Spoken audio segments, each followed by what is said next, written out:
Ever wonder if the very tech designed to simplify your life is secretly adding more complexity? What if the answers we seek in innovation often create new questions?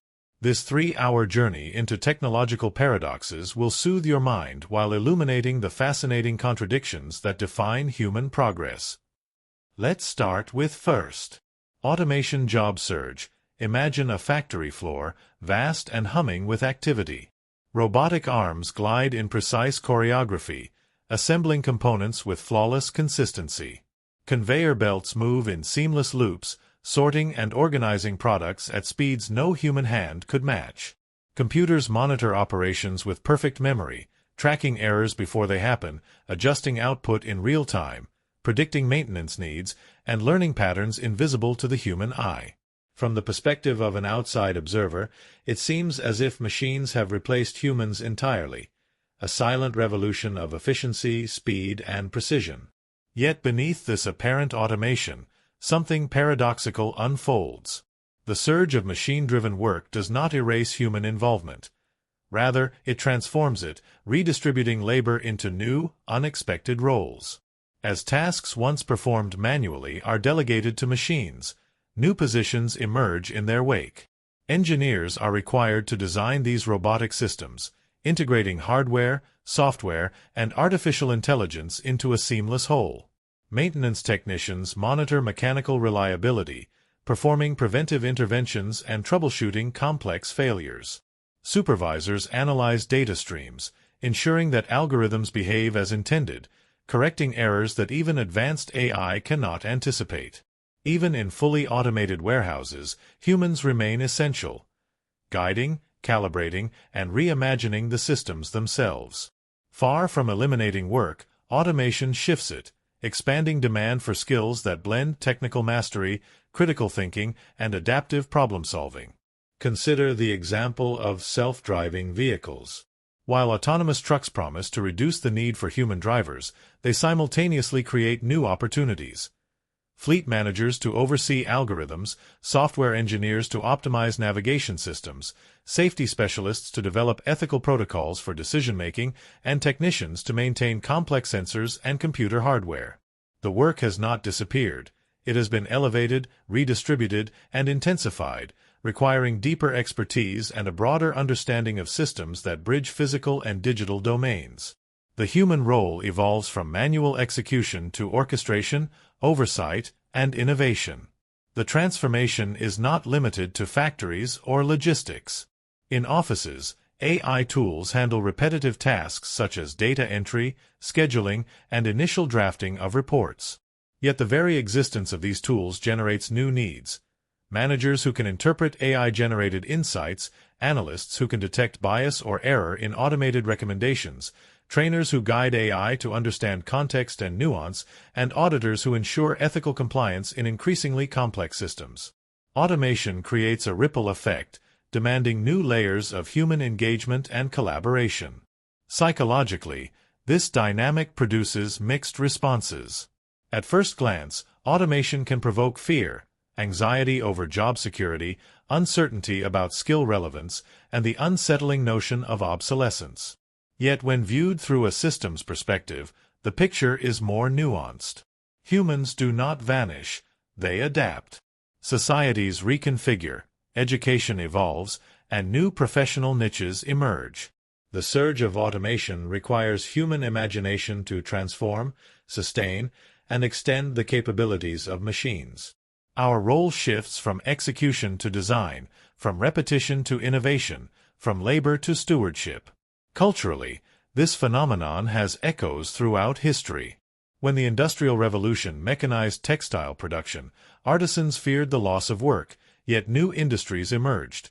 Factory engineering, machinery maintenance, supply chain management, and administrative oversight.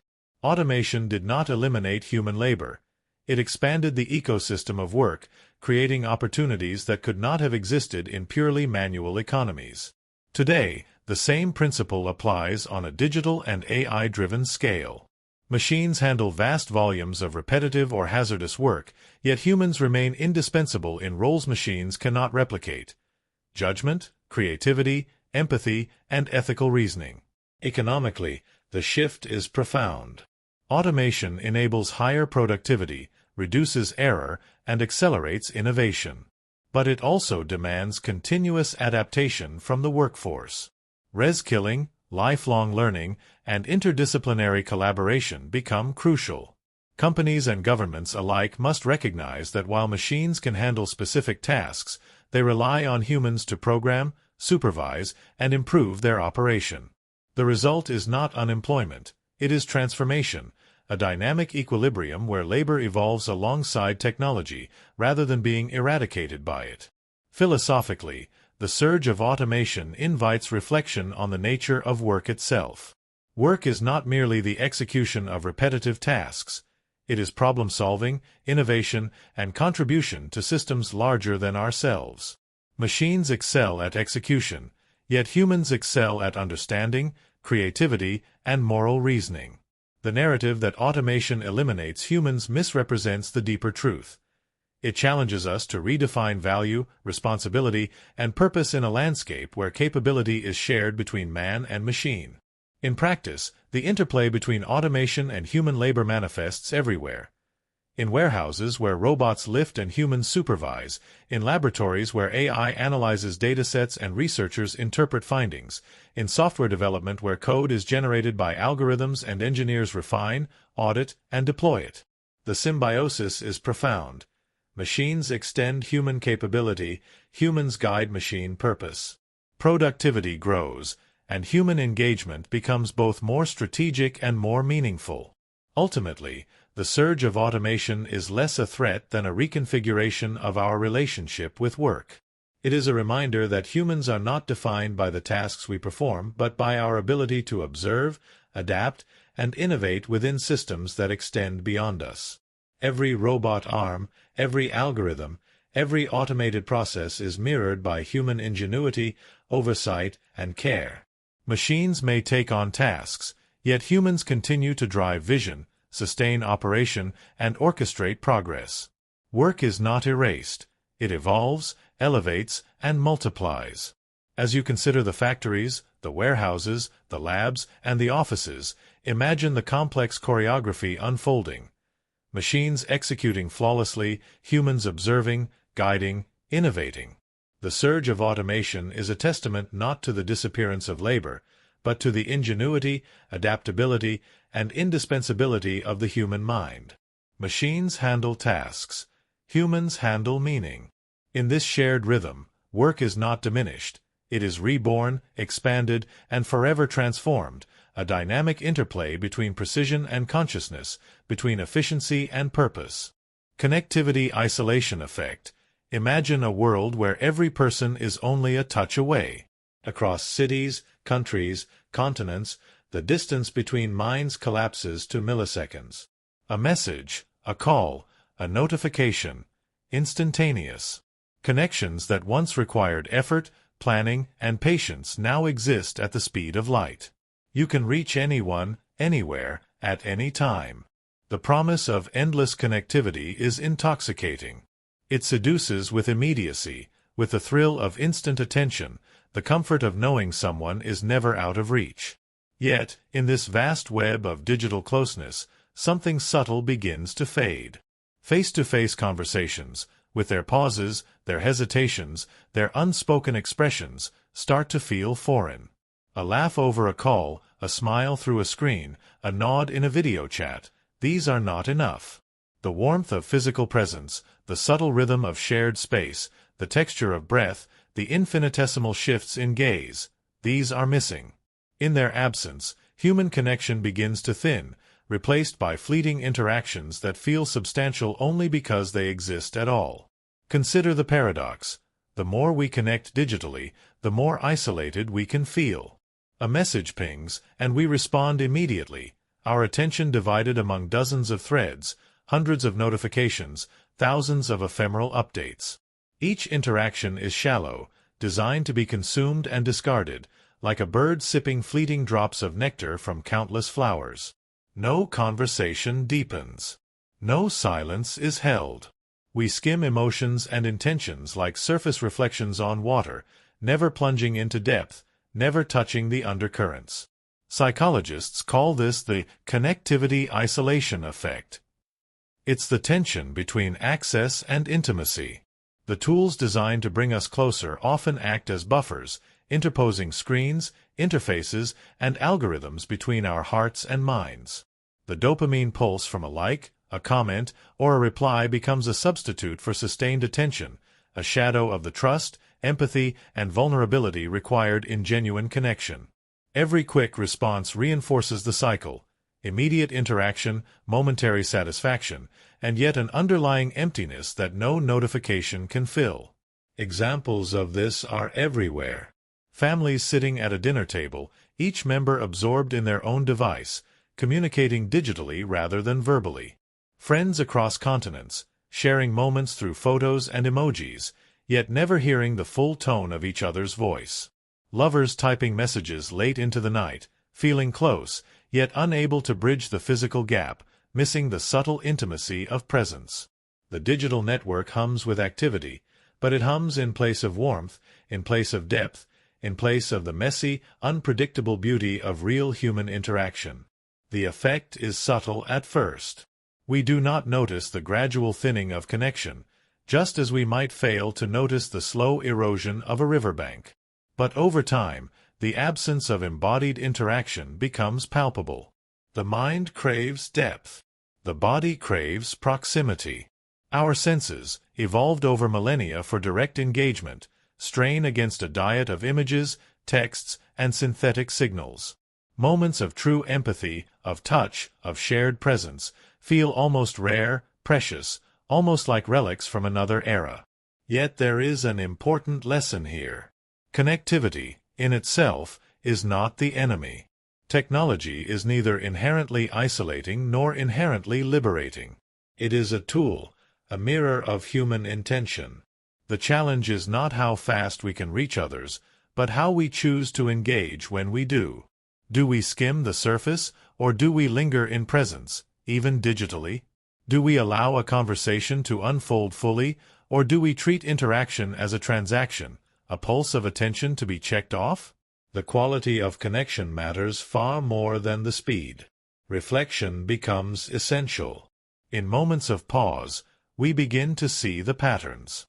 We notice the texture of unmediated interactions, the way silence carries meaning, the subtle cues of body language and intonation that screens cannot replicate. We realize that deep connection requires risk, effort, and attention. It cannot be condensed into likes, emojis, or quick replies. The digital network can support intimacy, but only if we consciously cultivate presence, empathy, and sustained engagement. In a world of instant reach, the paradox remains. The faster we connect, the more we must choose to slow down, to hold space for real conversation, to allow silences, to notice subtle emotional currents, to be present not just in mind, but in the embodied sense of human companionship. The connectivity isolation effect reminds us that tools alone do not create closeness. Intentional attention, vulnerability, and the courage to be fully present do. And perhaps that is the subtle wisdom of our age. The digital pulse can carry us across the world in seconds, yet it is the deliberate, slow, imperfect acts of true presence that anchor us. The moments where we listen deeply, where we meet eyes, where we feel another's warmth, these are the interactions that transcend the fleeting convenience of digital ties. They remind us that connection is not measured by speed, by notifications, or by how often we reach someone, but by the depth of the shared experience, by the echoes left in memory, and by the quiet resonance of presence. The network hums. The notifications arrive. But if we choose, we can pause. We can hold attention. We can embrace the subtle art of being fully present, and in doing so, transform fleeting connections into lasting intimacy. We can remember that proximity is more than data packets and that human presence is more than a profile picture. In this awareness lies the antidote, the realization that while the world speeds past in endless connectivity, the heart, the mind, and the body still thrive in the slow, deliberate dance of authentic human connection. Data privacy transparency. Imagine a world where every step you take, every decision you make, every conversation you have, is quietly observed. not by human eyes, but by invisible systems designed to protect, predict, and serve. These systems promise safety, offering shields against threats both digital and physical, yet the very act of protection relies on knowing you in ways you may never realize. This is the paradox of data privacy transparency. To be secure, you must be revealed. To be shielded, you must be observed. And so, the mechanisms designed to safeguard your existence also hold a mirror to it, reflecting fragments of your choices, your desires, your fears, all recorded and stored. We live in a world where data flows invisibly, seamlessly, like a river beneath the surface of daily life. Every search query, every app interaction, every motion sensed by a device contributes to an intricate portrait of who we are. These portraits are curated, analyzed, refined, not by judgment, but by calculation, by algorithms designed to detect patterns and anticipate risks. A system may flag a potential threat before it arrives, prevent an error before it occurs, or offer assistance before it is asked. And yet, in this orchestration of safety, our lives are not private but transparent, laid bare for the watchful eyes of the networked systems that now serve as both guardians and observers. The tension exists because protection and exposure are inseparable. Consider a city with surveillance cameras, designed to prevent crime, to guide emergency responders, to illuminate dark streets. The same cameras, however, record everything. Each pedestrian, each passerby, each subtle motion is captured and stored. We feel safer walking these streets, yet we are also exposed, constantly, to an unseen audience that collects, catalogs, and analyzes. The technology itself is neutral. It is our presence that becomes data. In the digital world, the stakes are higher, but the mechanics are similar. Data is collected to secure, to improve, to personalize, yet it also exists beyond our immediate control, a record of ourselves we cannot erase entirely. Psychologically, this dynamic is complex. Humans crave security, yet we also crave privacy. The systems designed to protect us exploit this paradox. They offer reassurance, a firewall, an alert, a tailored recommendation, yet the reassurance comes at the cost of transparency. And the awareness of being watched, even for our own benefit, subtly shapes our behavior. We pause before typing, hesitate before sharing, consider what will be logged, stored, and analyzed. In this way, data privacy transparency alters not only the external environment but the internal landscape, guiding our choices through an invisible hand of observation and calculation. Consider the examples of modern life. When a health app monitors your sleep, heart rate, and movement, it promises insights, early warnings, even better well-being. But these insights depend on intimate knowledge of your routines, your patterns, your vulnerabilities. When a navigation app predicts traffic and reroutes you to save time, it relies on real-time tracking of location, speed, and behavior. Each convenience, each layer of security, comes paired with exposure, a subtle surrender of personal information in exchange for guidance, efficiency, and protection. This duality is the essence of data privacy transparency. To be served, we must be seen, fully and continuously, even when we do not wish it. Culturally, our understanding of privacy is evolving. Generations raised in the era of physical correspondence, face-to-face interaction, and analog records understood privacy as an absence of observation. Today, privacy is often defined not by absence, but by control. Who can access what, under what conditions, and for what purpose? Transparency complicates this definition. Systems designed to protect may operate in full disclosure, yet the disclosure itself is often opaque to the user. Terms and conditions, privacy policies, and notifications attempt to translate complex mechanisms into digestible guidance, but the true scope of observation is far broader, deeper, and more continuous than any single explanation can convey. The ethical dimension is equally profound. Systems may act benevolently, collecting data to prevent harm, detect fraud, or personalize experiences. Yet the same mechanisms can be misused, either intentionally or inadvertently, exposing individuals to risk, manipulation, or intrusion. The line between protection and surveillance is blurred, and the responsibility is diffuse. Who decides what constitutes safe use, and who monitors the monitors themselves?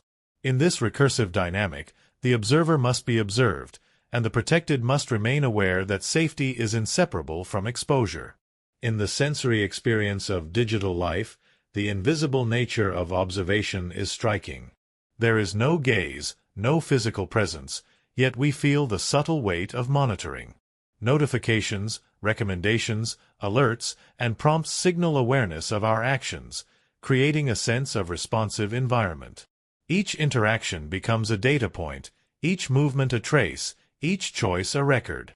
The mind begins to sense the rhythm of observation, the pulse of the network, the constant interplay between privacy and transparency, security and exposure. Awareness of this interplay can induce tension, reflection, even a quiet awe at the scale and subtlety of modern surveillance and protection. Philosophically, data privacy transparency is a meditation on trust, control, and human autonomy. It forces recognition of the paradox that to be secure is to be seen, to be protected is to be exposed. It challenges us to navigate an invisible web of observation, to act consciously in a world where our choices are continuously logged and interpreted. It asks us to weigh convenience against exposure, reassurance against awareness, and to consider the ethical dimensions of systems that observe for our benefit while also holding fragments of ourselves beyond our immediate control. And so, in this landscape of invisible watchers and protective transparency, we find ourselves constantly negotiating the space between revelation and concealment. We learn to move through the world aware that every action may be recorded, every decision interpreted, yet simultaneously trust that these same observations provide a shield, a form of guidance, a quiet assurance that someone or something is watching over the vast complexity of our lives. It is a delicate equilibrium, an ongoing negotiation between being safe and being exposed, between the invisible hand of protection and the silent eyes of observation. Data privacy transparency reminds us that security is not the absence of observation, but its careful orchestration. It teaches that protection and exposure are not opposites but partners, intertwined in every system, every interaction, every trace we leave behind. And in contemplating this, we become more conscious, more aware, and perhaps more accepting of the paradoxical world we inhabit, where being seen can safeguard us, and where the very act of observation carries its own quiet power, a reflection of our desires, fears, and the delicate dance between control and surrender that defines modern existence. AI Creativity Paradox. Imagine a world where creation itself has become a collaboration, though the collaborator is not human. You think of machines, circuits humming quietly, lines of code weaving patterns invisible to the naked eye. They can generate music that evokes emotion, paint images of impossible landscapes, write poetry in languages you have not yet learned. The speed of their creativity is astonishing. In minutes, they can produce what would take a human mind days, weeks, or even months. And yet, there is a paradox, subtle but profound, hidden in the very way they create. These machines, for all their brilliance, rely on the human past. Every note, every brushstroke, every metaphor is learned from what has already been made. They analyze data, catalog patterns, and reconstruct possibilities, combining fragments of human imagination in ways that feel new, yet are built on the foundations of the old. The new they present is never entirely independent. It is filtered, modeled, and synthesized through layers of human experience. In other words, AI is a mirror reflecting human creativity, faster and more intricate than ever, but dependent on the existence of the art it seeks to transcend. Pause for a moment and consider the implications. Imagine standing before an AI-generated symphony. The music moves you, your chest rises, tears threaten to spill, memories awaken, but somewhere in the back of your mind a quiet question emerges. Is this music truly original, or is it the echo of countless compositions you've already heard, rearranged with precision? The machine does not dream, does not remember in the way we do, does not suffer, does not long. Its genius is technical, not emotional, yet the effect it produces on the human mind is undeniable. Emotion and technicality intertwine in ways that can make the boundary between human and machine experience blur. And so, the paradox deepens. We marvel at the speed and scale of artificial creativity while simultaneously realizing that it cannot exist without the very human sparks it imitates. Each painting, story, or melody is a collaboration across time, a dialogue between minds past and present, and an algorithm that can rearrange and recombine them. In attempting to create, machines remind us of our own creative dependency, not on technology, but on the continuum of human imagination itself. Every act of AI creation points backward as much as forward, tethered to histories of thought, culture, and emotion. You might feel a subtle discomfort, a hint of unease, as you contemplate this. The boundary between what is alive and what is synthetic becomes porous. The faster AI creates, the more it forces humans to confront the essence of creativity. Is it speed, originality, or depth? Is it the act of producing something that did not exist before, or is it the ability to imbue meaning, intention, and context that sets human imagination apart? Machines excel at the former effortlessly, at scales and speeds unimaginable to our ancestors. But they struggle with the latter. And in this struggle, there is a strange elegance, a reminder that creation is never merely technical, never merely combinatorial. It is fundamentally relational, ethical, and conscious. Consider the artists, writers, and musicians who train these systems. They are unseen collaborators, supplying the raw material, often unknowingly, their creativity transformed, accelerated, and multiplied. A single dataset of hundreds of paintings can lead to thousands of AI-generated variations, each one echoing the brushstrokes of someone long gone, yet hinting at new possibilities. AI does not exist in isolation. Its achievements are inseparable from human history, a testament to both the ingenuity of computation and the endurance of human imagination. In this, the paradox becomes clear. Machines extend our creativity, amplify it, challenge us to reconsider what original even means, but they cannot originate it independently. And yet, there is hope, fascination, even a quiet wonder in this paradox. By confronting the limits and dependencies of artificial creativity, humans are invited to explore their own. If a machine can rearrange, recombine, and reflect human thought, then what truly sets human art apart? Perhaps it is empathy, intuition, failure, play, risk, and the raw unpredictability of being alive. Perhaps it is the subtle imperfections, the hesitations, the moments when intention falters and the unexpected emerges. Machines cannot stumble, cannot pause mid-gesture, cannot forget and rediscover. They lack the subtle chaos that gives human creativity its resonance, its depth, and its soul. As you ponder this, imagine a world where humans and machines co-create, not as replacements, but as partners. AI may accelerate, remix, and explore patterns invisible to us, but the human mind supplies direction, meaning, and purpose. Together, they form a feedback loop. Our histories shape their outputs inspire our next moves, and creativity becomes both faster and more layered, more profound, more intricate. In the end, the paradox is a gift. It reminds us that creativity is not a zero-sum game. It reminds us that imagination is shared across generations, species, and now, silicon circuits. The machine cannot replace the human spark, but it can illuminate it, magnify it, and challenge us to reach beyond what we thought possible. And so, the paradox persists. The more AI generates, the more it teaches us about the essence of our own creativity. In every synthesized melody, every algorithmic painting, every story recombined and reframed, there is a reflection of us, of our collective memory, of our ability to dream. Machines are not merely tools. They are mirrors, amplifiers, and provocateurs. They ask us to consider what it truly means to create, and in doing so, remind us that imagination, depth, and meaning will always belong to the living mind. Even as circuits hum and data streams fold upon themselves, the human spirit, the messy, unpredictable, radiant human spirit, remains the origin, the anchor, and the guiding force of all that we call art.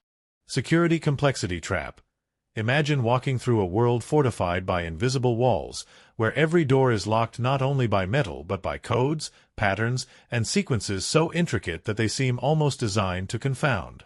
You reach for a keypad, a fingerprint scanner, a retina scanner, a combination of passwords that must be remembered across devices, each secured with an additional layer of verification. The system promises safety, inviolability, and control. It is advanced, sophisticated, cutting edge. And yet, despite all these layers, the most glaring vulnerability remains not in the machinery, not in the algorithms, not in the artificial intelligence monitoring each access point. It is you. This is the paradox of security complexity. The more elaborate the defenses, the more exposed the human operator becomes. A system built to prevent intrusion can be rendered irrelevant by a single moment of oversight, a moment of fatigue, or a simple misunderstanding. You might write your complex password on a sticky note, leave it in plain sight, or choose a shortcut that undermines the sophistication designed to protect your data. The lock is impenetrable, yet the key is in human hands, and the human hand trembles, forgets, errs, or becomes complacent. The irony is profound. A fortress of algorithms, firewalls, biometric barriers, and cryptographic codes can be undone by the smallest human misstep. Consider the psychological burden. Every new security measure, every additional authentication step, every multi-layered protocol adds cognitive load. Passwords must be unique, long, complex. Two-factor authentication must be completed. Devices must be synchronized. Patterns memorized. Codes generated and stored. Over time, the mind grows weary and shortcuts emerge. People choose convenience over rigor, not because they are careless, but because the complexity of the system outpaces the practical limits of memory and attention. Human error is not a flaw in character. It is an inevitable consequence of designing systems that demand perfection from inherently imperfect minds. The phenomenon extends beyond passwords and logins. In organizations, advanced security protocols require staff to follow detailed procedures for access, authentication, and authorization. Layered permissions, encrypted communications, and conditional access rules are designed to thwart the most sophisticated attackers.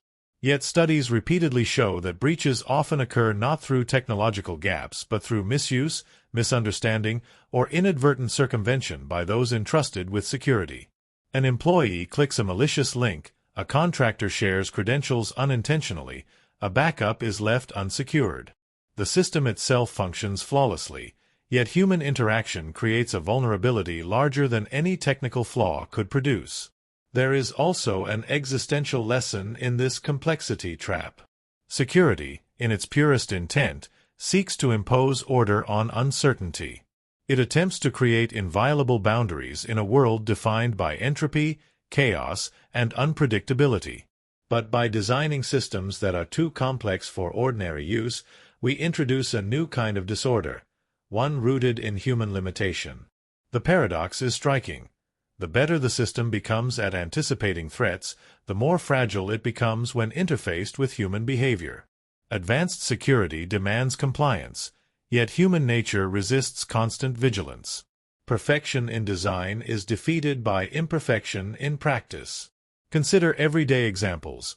An online banking app with layered security may block fraudulent access, yet the account holder, frustrated by repeated prompts or complicated recovery processes, writes down passwords, reuses them across platforms, or disables protective features. A sophisticated encryption system protecting corporate secrets may function flawlessly, yet a single misdirected email, a misplaced thumb drive, or an unsupervised session can render it moot. The system's genius becomes irrelevant if the user cannot navigate it safely, and every line of code is subject to the weakness of human behavior. From a societal perspective, the security complexity trap has profound consequences. Governments, corporations, and institutions pour billions into technological defenses. Firewalls become smarter, AI surveillance more predictive, authentication more precise, intrusion detection systems more sensitive. Yet social engineering, phishing, and user error consistently outpace technological innovation. Hackers do not always attack the system itself, they attack the human interface. A password reset request, a seemingly innocent phone call, an urgent email becomes the gateway through which entire networks collapse. Complexity amplifies the consequences of error. The more intricate the system, the more devastating the breach. Philosophically, the complexity trap exposes a fundamental tension between human cognition and technological ambition. Humans crave security and safety, yet our minds are limited in attention, memory, and endurance. Technology seeks to extend human capability, to create near-perfect defenses, to achieve inviolability. But when the system's sophistication surpasses our ability to interact safely with it, vulnerability is not eliminated, it is transformed. The weakness is no longer the absence of security, but the presence of human engagement.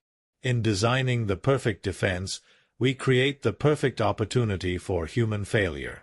The trap also reveals a subtle irony. In attempting to reduce risk, we can inadvertently increase it. Systems so complex that only specialists can navigate them shift responsibility from everyday users to experts, yet even experts are fallible. When trust is placed in automation, humans may disengage, assuming the system will prevent mistakes. The very presence of advanced security can lull the mind into complacency, masking the ever-present potential for error. Security becomes not a shield, but a mirror, reflecting both our aspirations and our limitations. Ultimately, the security complexity trap teaches an essential truth. No matter how advanced technology becomes, the human element remains the most unpredictable variable. Protection is only as strong as its weakest link, and that link is often not in code or machinery, but in human use, misunderstanding, and fallibility. The solution is not merely technological innovation but alignment between design and cognition, between capability and comprehension. Security must be advanced, yet usable. It must anticipate threats, yet accommodate human limitation. Otherwise, every fortress, firewall, and algorithm risks being undone by the very mind it was meant to protect. In observing the security complexity trap, one sees the delicate balance between ambition and reality. Systems may grow infinitely complex, yet the human factor remains singular and unalterable. Our brains are magnificent yet fallible, capable of incredible insight, yet vulnerable to fatigue, distraction, and misjudgment. And in that intersection, between perfection in design and imperfection in use, lies the central truth of security in the modern world. The greatest risk is rarely what the system cannot prevent, but what humans cannot sustain. The trap is silent, invisible, yet omnipresent. It teaches that sophistication without comprehension is fragile, that power without usability is perilous, and that the most advanced defenses are only as reliable as the human engagement they require.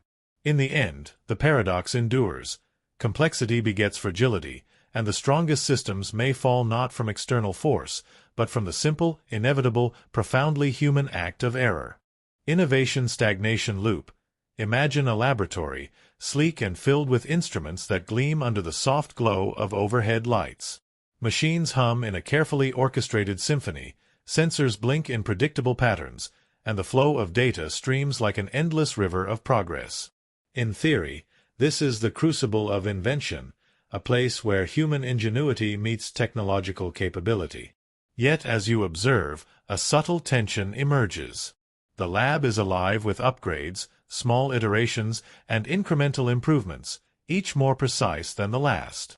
The excitement of novelty pulses through every corner, yet it carries a hidden constraint. The loop of safety, predictability, and incrementalism quietly discourages radical breakthroughs. Progress becomes a series of carefully managed steps, each slightly better than the one before, but never leaping into the unknown. The phenomenon is subtle but pervasive. Engineers refine algorithms, adjusting parameters by fractions of a percent. Designers optimize user interfaces for marginally better efficiency. Managers celebrate quarterly improvements that are tangible and measurable. And yet, the transformative ideas, the ones that could redefine industries, challenge conventions, or shift paradigms, remain largely dormant. Each small upgrade, Each minor innovation reinforces the boundaries of expectation, creating an ecosystem in which risk is minimized, and the extraordinary becomes increasingly improbable. The excitement of continuous improvement paradoxically locks the system into a cage of predictability. Consider the world of software development. Agile methodologies, iterative testing, and frequent updates create a rhythm of constant progress. Features are released incrementally, bugs are patched immediately, and users witness continuous refinement. But within this loop, radical innovation, the creation of entirely new paradigms, programming languages, or architectural models, is rare. Incremental success generates comfort, reinforces routines, and discourages deviation from proven methods. The very mechanisms that produce growth in small steps simultaneously constrain the possibility of transformative leaps. The phenomenon is not limited to technology. In scientific research, funding often favors safe bets, experiments that build upon established knowledge with high probability of measurable results. Radical hypotheses that challenge foundational assumptions are harder to fund, more likely to be dismissed, and inherently riskier. Academia and industry alike reward refinement over revolution. The result is a landscape of progress that appears continuous, linear, and reliable. Yet beneath the surface, potential disruptions are delayed, postponed, or abandoned entirely. Incremental improvement becomes both the engine of progress and the cage that restrains it. Psychologically, humans are drawn to certainty. Iterative improvement is quantifiable, observable, and rewarded. Radical innovation, by contrast, is uncertain, difficult to measure, and prone to failure. The loop of safety and iteration aligns perfectly with human biases toward risk aversion, creating a self-reinforcing cycle. Excitement arises from visible advancement, while the extraordinary, the leap into uncharted territories, is quietly discouraged. Over time, the culture of constant refinement becomes so dominant that even visionary thinkers internalize constraints, aligning their creativity with what is safe, measurable, and predictable. Culturally, the innovation stagnation loop is mirrored in many domains. Consumer products evolve through minor enhancements, marketing campaigns highlight incremental improvements, and society applauds refinement as evidence of progress. The smartphone is a prime example. Each model is slightly faster, slightly more powerful, slightly sleeker, yet the paradigm itself has remained largely unchanged for years. The incrementalism reassures users, generates excitement, and fuels consumption, while the truly radical redesign, the leap into entirely new forms of interaction or computation, remains elusive. Economically, the loop has consequences as well. Companies often prioritize short-term gains and risk mitigation, rewarding incremental improvements that are predictable and marketable. Investors favor stable returns over disruptive uncertainty. Resources are allocated to projects with reliable outcomes, while radical, potentially transformative ideas are underfunded or delayed. The loop generates a paradox. Continual progress is visible and measurable, yet the systems that would allow revolutionary breakthroughs are suppressed, leaving innovation constrained to evolution rather than revolution. Philosophically, the innovation stagnation loop challenges our conception of progress itself. Are we truly advancing if every step is cautious, measured, and safe? Does refinement equate to growth if the extraordinary remains unexplored? The loop illuminates a tension inherent in human systems: the desire for excitement and achievement versus the fear of failure and uncertainty. In embracing constant improvement, we cultivate comfort, predictability, and efficiency, but simultaneously risk stagnation in the realm of imagination and radical possibility. Yet, within this loop lies a subtle opportunity. Awareness of the cycle, the recognition that incremental excitement may inhibit true innovation, allows for intentional disruption. Organizations, individuals, and societies can deliberately create spaces for radical thought, experimentation, and risk-taking. By valuing uncertainty, embracing failure as feedback, and tolerating unmeasured outcomes, we can break the loop, permitting innovation to leap beyond incrementalism. The loop itself becomes a guide, a mirror reflecting where safety and predictability dominate, and where daring creativity must intervene. Ultimately, the innovation-stagnation loop is both a caution and a reflection. It shows how progress can exist simultaneously with constraint, how excitement can be both energizing and limiting, and how human systems can advance while inadvertently restraining the extraordinary. Every upgrade, every refinement, every minor improvement is a swing of the pendulum, beautiful, necessary, and yet inherently bounded. True breakthroughs require courage to step outside the rhythm of iteration, to risk, to experiment, and to defy expectation. As you observe the cycle, the constant upgrades, the excitement of small victories, the invisible cage of safety, you recognize that progress is not solely a matter of motion, but of vision. The extraordinary does not emerge from repeated refinement alone. It demands audacity, uncertainty, and willingness to risk everything for a glimpse of something never seen before. The innovation-stagnation loop reminds us that the most profound leaps of imagination are not incremental. They are radical, disruptive, and unapologetically uncertain. And in understanding the loop, we find the key to transcending it, breaking the rhythm of cautious progress, and reclaiming the boundless potential of human creativity. Innovation-stagnation loop. Imagine a laboratory, sleek and filled with instruments that gleam under the soft glow of overhead lights. Machines hum in a carefully orchestrated symphony, sensors blink in predictable patterns, and the flow of data streams like an endless river of progress. In theory, this is the crucible of invention, a place where human ingenuity meets technological capability. Yet, as you observe, a subtle tension emerges. The lab is alive with upgrades, small iterations, and incremental improvements, each more precise than the last. The excitement of novelty pulses through every corner, yet it carries a hidden constraint. The loop of safety, predictability, and incrementalism quietly discourages radical breakthroughs. Progress becomes a series of carefully managed steps, each slightly better than the one before, but never leaping into the unknown. The phenomenon is subtle but pervasive. Engineers refine algorithms, adjusting parameters by fractions of a percent. Designers optimize user interfaces for marginally better efficiency. Managers celebrate quarterly improvements that are tangible and measurable. And yet, the transformative ideas, the ones that could redefine industries, challenge conventions, or shift paradigms, remain largely dormant. Each small upgrade, each minor innovation, reinforces the boundaries of expectation, creating an ecosystem in which risk is minimized, and the extraordinary becomes increasingly improbable. The excitement of continuous improvement paradoxically locks the system into a cage of predictability. Consider the world of software development. Agile methodologies, iterative testing, and frequent updates create a rhythm of constant progress. Features are released incrementally, bugs are patched immediately, and users witness continuous refinement.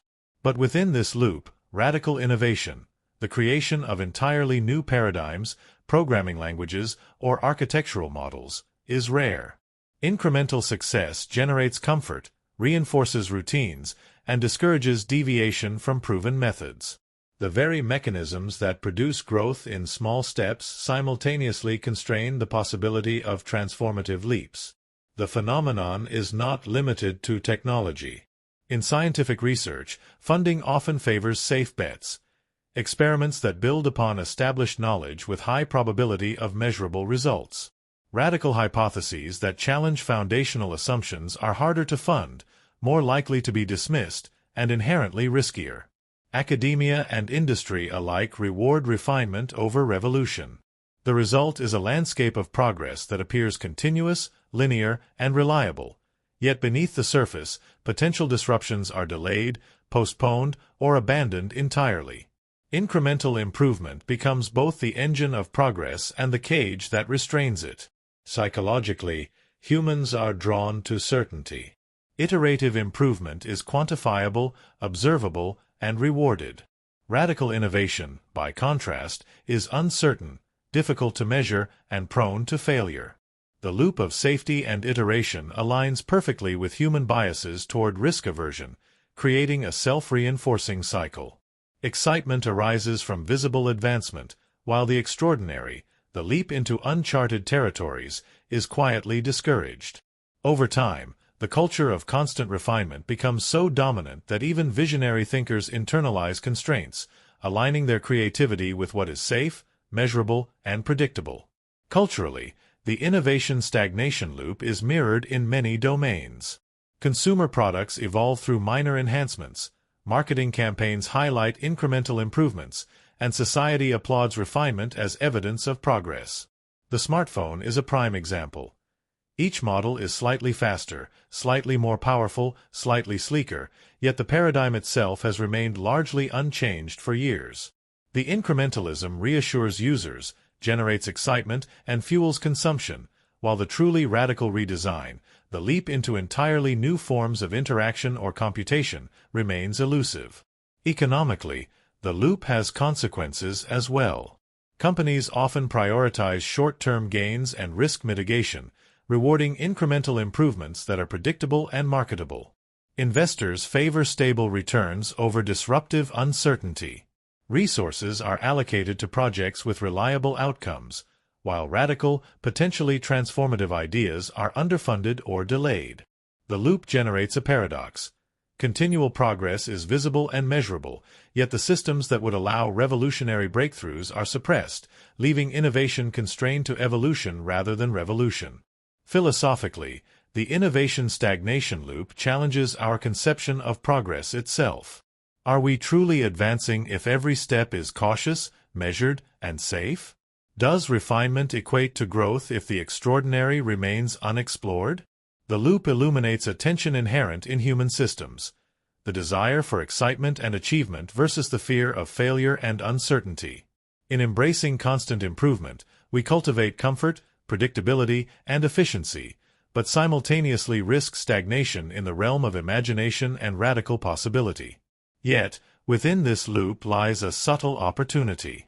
Awareness of the cycle, the recognition that incremental excitement may inhibit true innovation, allows for intentional disruption. Organizations, individuals, and societies can deliberately create spaces for radical thought, experimentation, and risk-taking. By valuing uncertainty, embracing failure as feedback, and tolerating unmeasured outcomes, we can break the loop, permitting innovation to leap beyond incrementalism. The loop itself becomes a guide, a mirror reflecting where safety and predictability dominate, and where daring creativity must intervene. Ultimately, the innovation-stagnation loop is both a caution and a reflection. It shows how progress can exist simultaneously with constraint, how excitement can be both energizing and limiting, and how human systems can advance while inadvertently restraining the extraordinary. Every upgrade, every refinement, every minor improvement is a swing of the pendulum, beautiful, necessary, and yet inherently bounded. True breakthroughs require courage to step outside the rhythm of iteration, to risk, to experiment, and to defy expectation. As you observe the cycle, the constant upgrades, the excitement of small victories, the invisible cage of safety, you recognize that progress is not solely a matter of motion, but of vision. The extraordinary does not emerge from repeated refinement alone. It demands audacity, uncertainty, and willingness to risk everything for a glimpse of something never seen before. The innovation-stagnation loop reminds us that the most profound leaps of imagination are not incremental. They are radical, disruptive, and unapologetically uncertain. And in understanding the loop, we find the key to transcending it, breaking the rhythm of cautious progress, and reclaiming the boundless potential of human creativity. Precision error magnifier. Imagine a machine, perfectly calibrated, every component aligned with absolute precision. Every gear, every sensor, every algorithm exists in harmony, designed to perform flawlessly. And for the most part, it does. The system hums with efficiency, a quiet perfection that seems invulnerable. Yet hidden within this orchestration lies a subtle danger. The tiniest deviation, the smallest error, magnified beyond expectation, capable of producing consequences far greater than its size would suggest. This is the paradox of the precision error magnifier. The closer a system is to perfection, the more catastrophic a minuscule fault can become. Consider a spacecraft navigating the void of space. Each calculation of trajectory, velocity, and timing is executed with meticulous exactness. Instruments measure distances with micrometer accuracy.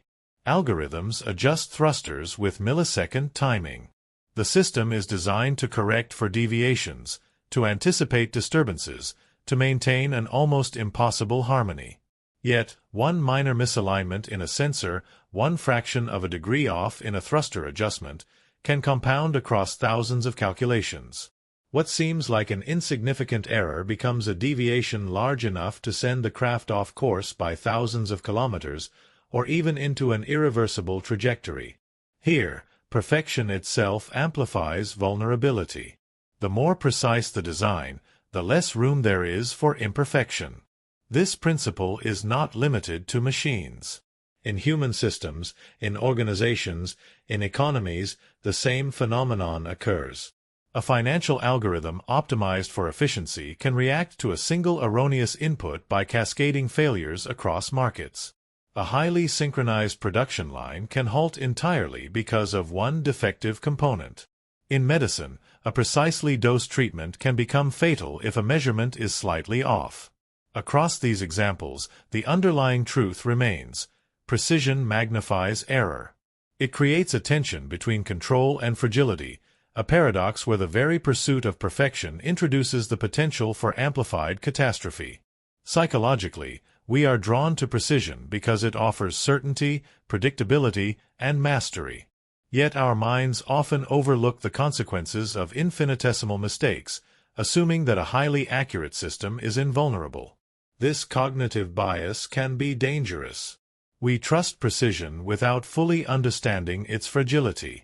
The tiniest misstep, unnoticed and unchecked, can ripple through the system, magnifying disproportionately, revealing the vulnerability inherent in perfection.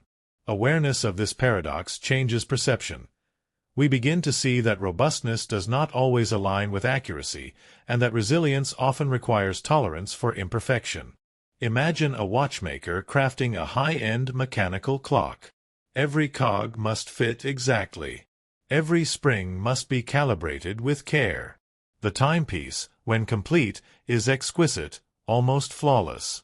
Yet if one gear has a microscopic flaw, if one spring is slightly misaligned, the entire clock may fail, losing hours or stopping entirely. The closer the mechanism approaches perfection, the more sensitive it becomes to error. Precision is beautiful, but it is fragile. The more flawless the system appears, the more devastating a small imperfection becomes when it manifests. In modern technology, this principle is amplified. Consider autonomous vehicles, guided by countless sensors and real-time algorithms, designed to prevent accidents and optimize traffic flow. The systems are calibrated to operate within fractions of a second, to respond to millimeters of change in the environment. Yet one sensor failure, one misread signal, one software glitch, and the consequences can be catastrophic. The very accuracy that promises safety ensures that any deviation, however slight, is magnified by the system's reliance on consistency and precision. The paradox is haunting. Perfection becomes a lens through which errors are enlarged, visible, unavoidable, and unforgiving. The philosophical implications are equally profound. Precision error magnification challenges our understanding of control and mastery. It asks whether striving for perfection is inherently risky, whether absolute accuracy is compatible with resilience, whether systems designed for flawless operation are, paradoxically, more vulnerable than those that allow for flexibility, tolerance, and imperfection. The phenomenon reminds us that all systems, whether mechanical, digital, or social, are fragile in the face of minute faults, and that the pursuit of perfection carries hidden risks that are easy to underestimate until they manifest. Emotionally, encountering this reality can provoke a mixture of awe and unease. There is fascination in observing a system so finely tuned, a marvel of design and intelligence. Yet there is tension, a subtle anxiety, in recognizing that one minor deviation could unravel it completely. The mind oscillates between admiration for the elegance of precision and awareness of its vulnerability. This tension creates a reflective state, where we contemplate the balance between mastery and humility, between control and uncertainty, between the desire for flawlessness and the acceptance of fragility. In practice, engineers, designers, and thinkers embrace this paradox by building redundancy, fail-safes, and adaptive mechanisms. The error magnifier teaches a lesson in balance. The pursuit of perfection is admirable, but resilience requires preparation for the improbable, readiness for small deviations that can cascade into larger consequences. The most effective systems are those that recognize the dual nature of precision, systems that harness the power of accuracy while mitigating the risks inherent in its magnification. So, the next time you encounter a system operating with astonishing precision, whether it is a clock, a spacecraft, a financial model, or an algorithm, pause to consider the delicate tension it embodies. Appreciate the artistry, the intellect, and the care involved, and also acknowledge the fragility lurking beneath the surface. Understand that perfection, while alluring, amplifies vulnerability, and that the tiniest error can echo far beyond its size, transforming a minor flaw into a monumental event. The precision error magnifier is a meditation on control, fragility, and the subtle dance between mastery and imperfection that defines not only machines, but the human experience itself. Digital knowledge decay. We live in an era where information is immortal, or so it seems. Every word ever typed, every photograph ever uploaded, every video ever streamed floats in the vast digital ocean, preserved with the promise of permanence. The Internet, that sprawling archive of human thought, memory, and culture, suggests that nothing is ever truly lost. Knowledge, in theory, is infinite. A click, a search, and what was once hidden becomes instantly accessible. And yet, there is a quiet irony beneath this surface. The very platforms, the formats, the structures that hold our knowledge are fragile. They age, decay, disappear. Digital permanence is an illusion. Consider the websites that no longer exist. Millions of pages vanish quietly, servers decommissioned, domains unrenewed, leaving behind broken links and the faint memory of content that once mattered. What was once a hub of ideas, a repository of learning, a spark for inspiration, now yields nothing but error messages. The words may still exist somewhere, stored in fragments, in obscure archives or backup drives, yet for most eyes they are gone, inaccessible, as though they never existed at all. Knowledge has become a ghost, a shadow of itself. Then there are the files, documents, and media trapped in outdated formats. A floppy disk in a drawer, a CD buried in a box, an old file type unsupported by modern software. They contain information, precise and exact, yet remain inaccessible. The text, images, and sounds are there, encoded in structures that no current machine can read. It is a form of decay that is uniquely digital, invisible, silent, yet absolute. The information survives, but it is effectively dead to the world, a relic awaiting resurrection by tools that may never come. Even the most stable platforms are not immune. Social media posts vanish as accounts are deleted or suspended. Videos disappear when hosting services shut down or change policies. Databases are corrupted, encryption fails, backups degrade. The digital landscape is constantly shifting, a river whose water is perpetually refreshed, yet whose banks erode with every current. Knowledge, once flowing freely, can be trapped, distorted, or lost entirely, despite existing somewhere in the ether. This decay carries profound consequences. Think of historians trying to piece together the lives of the early Internet, of students seeking information from a decade ago, of artists referencing obsolete works. They encounter gaps, voids, broken chains of context. The continuity of human knowledge is interrupted not by forgetting, but by inaccessibility. It is a paradox. The more we preserve, the more we risk losing, because preservation is only meaningful if access is maintained. Without compatible formats, platforms, or readers, information is a coffin for itself. Yet there is also a quiet poetry in this decay. It forces attention to what is present, what is current, what can still be touched and interacted with. It reminds us of the fragility of memory, both digital and human. Just as we forget names, dates, and experiences, digital knowledge suffers from its own entropy. Our creations, our records, our ideas, though theoretically eternal, are subject to the passage of time, technological change, and the impermanence of infrastructure. The digital realm, despite its seeming permanence, mirrors the ephemeral nature of human life. The decay is not merely technical, it is cultural and emotional. Every lost blog post, every vanished forum thread, every corrupted archive represents a fragment of lived experience, a perspective erased. Entire communities vanish alongside the data they created. We are left with fragments, glimpses, and references, an archaeology of the digital mind, where the missing pieces shape the story as much as what survives. Knowledge becomes a palimpsest, overwritten by change, revealing the limits of even our most ambitious attempts at immortality.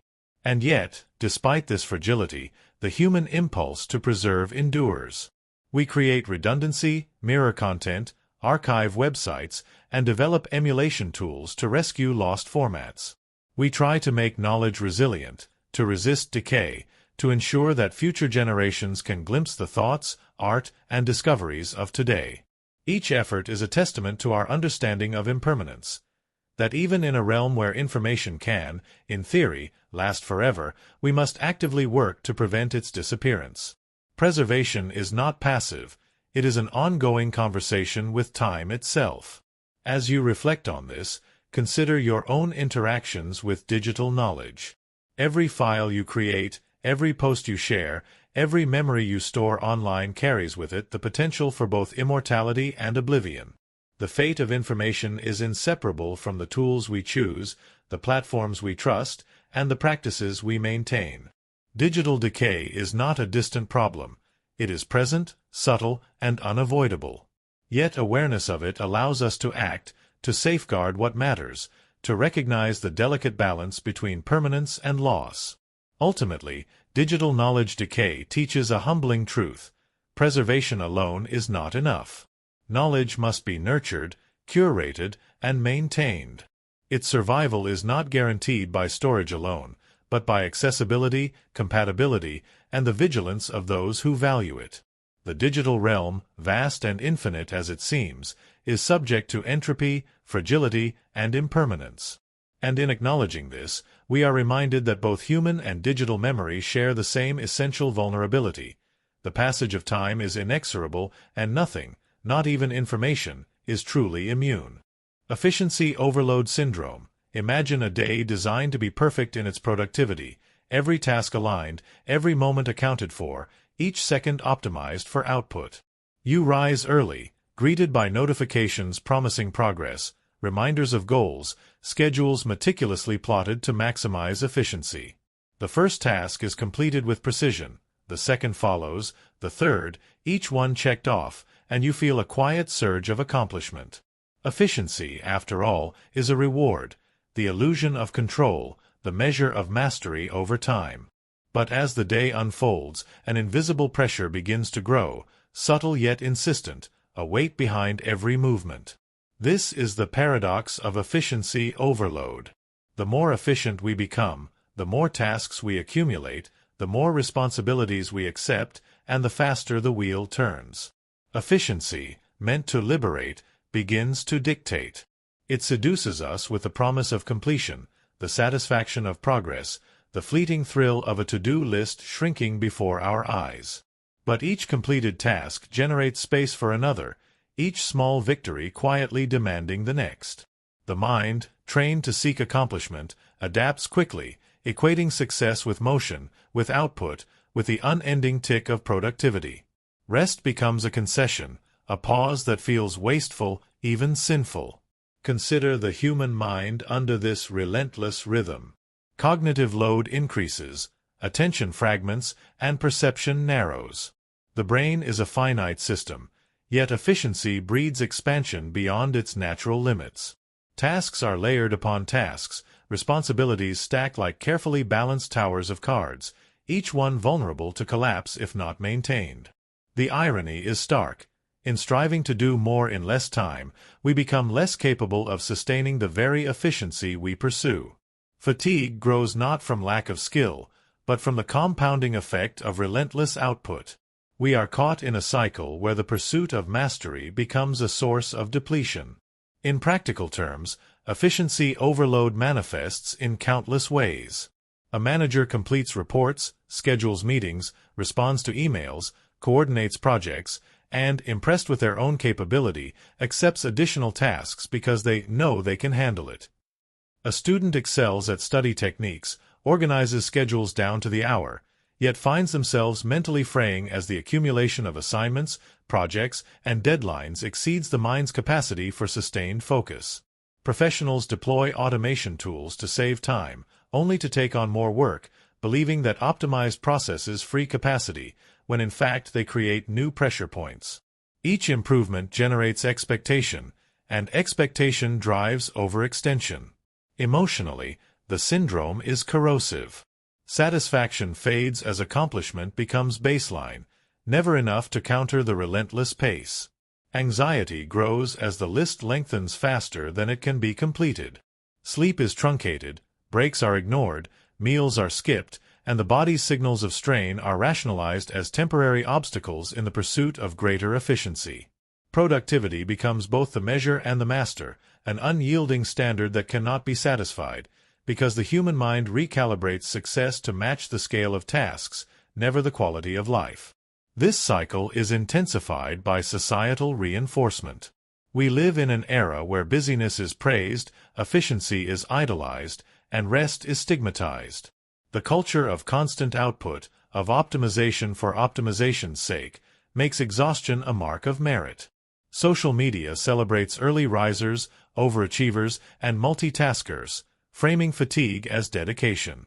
Each completed task is visible not only to oneself but to a network of observers, compounding the pressure to perform. Efficiency is no longer merely a tool, it becomes identity.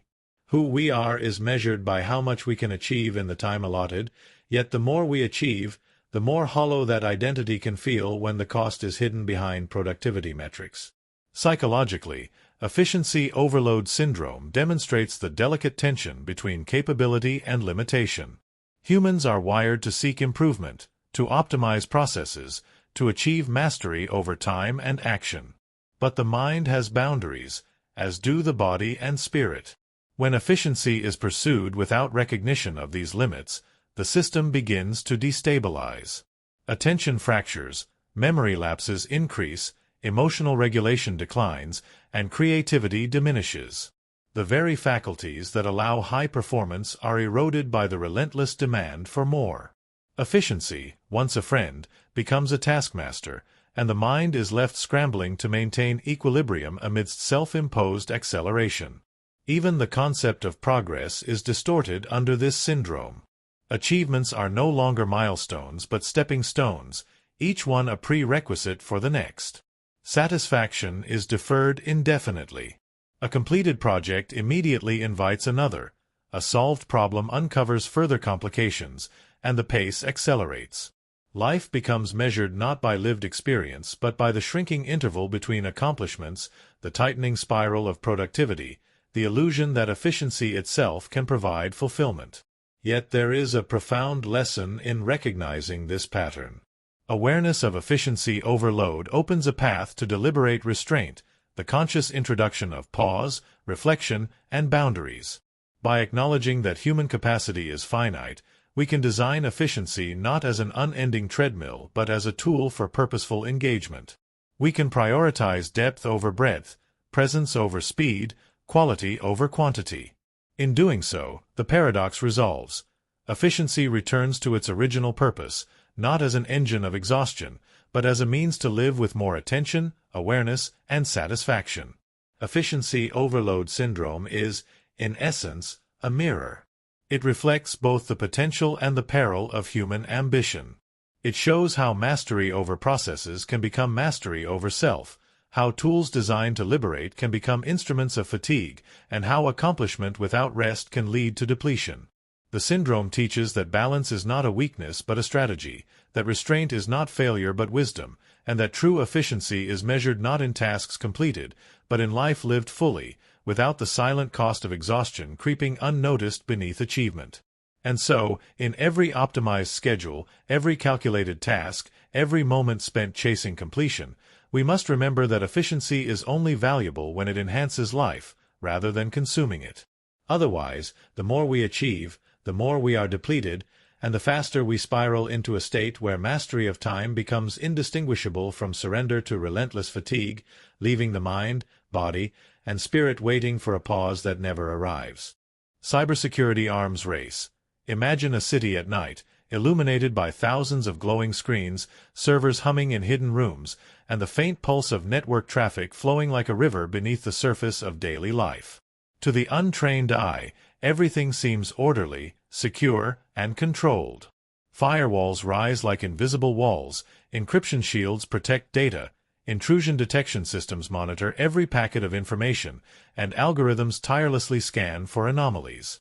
And yet, beneath this surface of apparent safety, a dynamic conflict is unfolding, an invisible war where no victory is permanent, and every advance triggers a response, ensuring the battle is eternal. This is the cybersecurity arms race, a contest where each defensive innovation sparks a new offensive tactic, and where the illusion of absolute safety is both sought and impossible. Every time a system strengthens its defenses, the attackers adapt. Encryption protocols that were once unbreakable are eventually understood, reverse-engineered, and bypassed. Intrusion detection systems are studied and evaded by sophisticated malware, which learns to mimic legitimate network traffic. AI-driven security analytics can predict patterns, but equally, AI-driven attacks exploit the blind spots of predictive algorithms. The cycle is continuous. Each innovation in defense inspires more complex, subtle, and audacious attacks. No firewall is impregnable. No code is beyond compromise. The very act of securing a system ensures that someone, somewhere, is motivated to breach it. Consider a multinational bank. Every transaction is monitored, every account encrypted, and multiple layers of authentication protect sensitive information. Yet cybercriminals adapt. Phishing schemes evolve, social engineering exploits human trust, and artificial intelligence designs malware capable of exploiting the tiniest vulnerabilities in the system. The bank upgrades its defenses. Attackers refine their methods. In this dance, no side achieves finality. Progress for one side provokes progress for the other. Security is measured not in permanence, but in resilience, adaptability, and the ability to recover from inevitable breaches. The phenomenon extends beyond financial systems. Healthcare networks protect patient records, but ransomware adapts to strike precisely where encryption can disrupt operations. Government databases are fortified, yet state-sponsored hackers devise new techniques to exfiltrate information undetected. Industrial control systems, from energy grids to water treatment plants, implement fail-safes and intrusion protocols, yet novel exploits emerge to bypass physical and digital barriers. In each sector, defense and offense advance together, each action provoking a counteraction in an endless iterative process. Psychologically, the arms race fosters a paradoxical mindset. Organizations and individuals feel both empowered by technology and vulnerable to its manipulation. A sense of security is fleeting. Confidence is contingent. Every update, patch, or upgrade is a temporary reassurance, a bulwark against threats that have already evolved. The human operators behind these systems live in perpetual vigilance, training constantly, monitoring logs, and anticipating the next wave of attacks. The mental strain is continuous, yet necessary. Inaction guarantees compromise. The race is relentless, unyielding, and fundamentally asymmetric, because the cost of defending against every potential threat is often higher than the effort to exploit one vulnerability. Culturally, the cybersecurity arms race mirrors a broader tension between innovation and disruption. Societies rely on digital infrastructure for finance, communication, governance, and commerce, yet the same technologies that enable convenience and efficiency also create avenues for exploitation.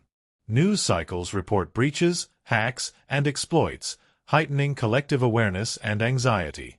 Every new defense, multi-factor authentication, biometric verification, blockchain-based systems, becomes a target, inspiring more sophisticated attacks.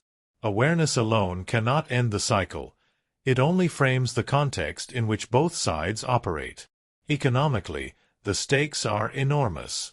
Companies invest billions in cybersecurity, not only to protect assets, but to maintain trust, brand reputation, and legal compliance. Attackers, whether motivated by profit, ideology, or state interest, respond with investment of their own, research, development, and increasingly, artificial intelligence capable of evading defenses in real time. The market for cyber tools becomes a battleground, an ecosystem where innovation is inseparable from conflict. Each side's progress fuels the other, ensuring that equilibrium is never reached and that the arms race persists indefinitely. Philosophically, the race challenges notions of certainty and control. In a world increasingly mediated by digital systems, security is no longer absolute. It is probabilistic, contingent, and provisional. Humanity constructs walls that are simultaneously protective and porous. Each line of defense is a statement of intent, not a guarantee. The arms race is a mirror reflecting human ambition, ingenuity, and the perpetual tension between creation and subversion. Every defense reveals the creativity of its adversary. Every attack demonstrates the resilience of its target. Progress exists, but it is relative, iterative, and bound to perpetual contestation. In practice, the cybersecurity arms race manifests in constant patching, penetration testing, incident response, and threat intelligence gathering. Professionals anticipate vulnerabilities that do not yet exist, simulate attacks that could never fully materialize, and design redundancies to mitigate failures. Attackers respond with social engineering campaigns, AI-driven malware, zero-day exploits, and ransomware strains that evolve faster than defenses can fully adapt. The result is a dynamic equilibrium, a constant push and pull, a rhythm of action and counteraction that defines modern digital life. Ultimately, the cybersecurity arms race is a story of co-evolution. Every line of code, every defensive protocol, every encryption algorithm is mirrored by a countermeasure, a creative attack, a new exploit. Absolute security is impossible, but adaptive, resilient, and intelligent systems can endure. The race does not conclude, it evolves. And in understanding this perpetual contest, we glimpse a fundamental truth about technological progress. The stronger we build our defenses, the more inventive, audacious, and relentless the adversary becomes. Security is not a final state. It is a dynamic journey, a continuous dance, and an ever-unfinished story of innovation, strategy, and survival. Obsolescence innovation driver. Imagine a world in which the objects around us never seem to last. A phone, once cherished, becomes suddenly inadequate. A laptop, still functional, feels obsolete the moment a newer model emerges.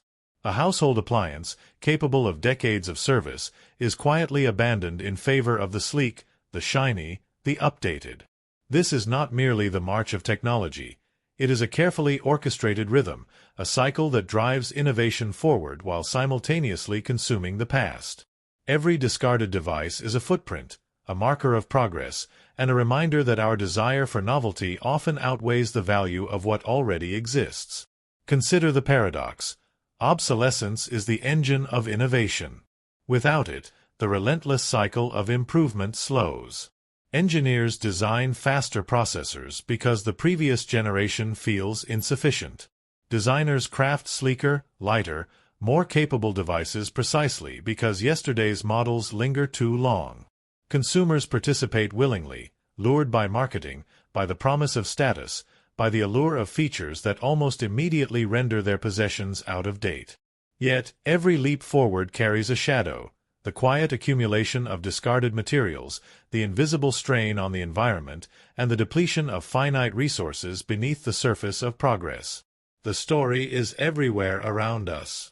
Mountains of old smartphones, computers, and televisions pile up in landfills.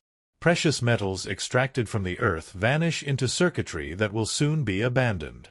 Plastics, polymers, and chemical composites accumulate, some never to degrade, others slowly leaching into ecosystems. Each new innovation demands energy, not just to imagine, design, and manufacture, but to replace, recycle, and dispose of the old. Progress, it seems, thrives on loss. And yet, for the individual, the experience is intimate and immediate. The thrill of a new device, the satisfaction of performance, the aesthetic pleasure of sleek lines and glowing screens. The macro consequences are hidden behind micro delight. Think about the devices you own. How many of them still function perfectly yet have been replaced? How many features are redundant, invisible, or unused, yet their absence in the next model compels desire? Our relationship with technology is both practical and emotional, but it is rarely neutral. Each innovation triggers a subtle dissatisfaction, a quiet discontent with what works. We are conditioned to perceive utility not in longevity, but in novelty. A tool's life is measured not in years of faithful service but in how quickly we can move on to its successor.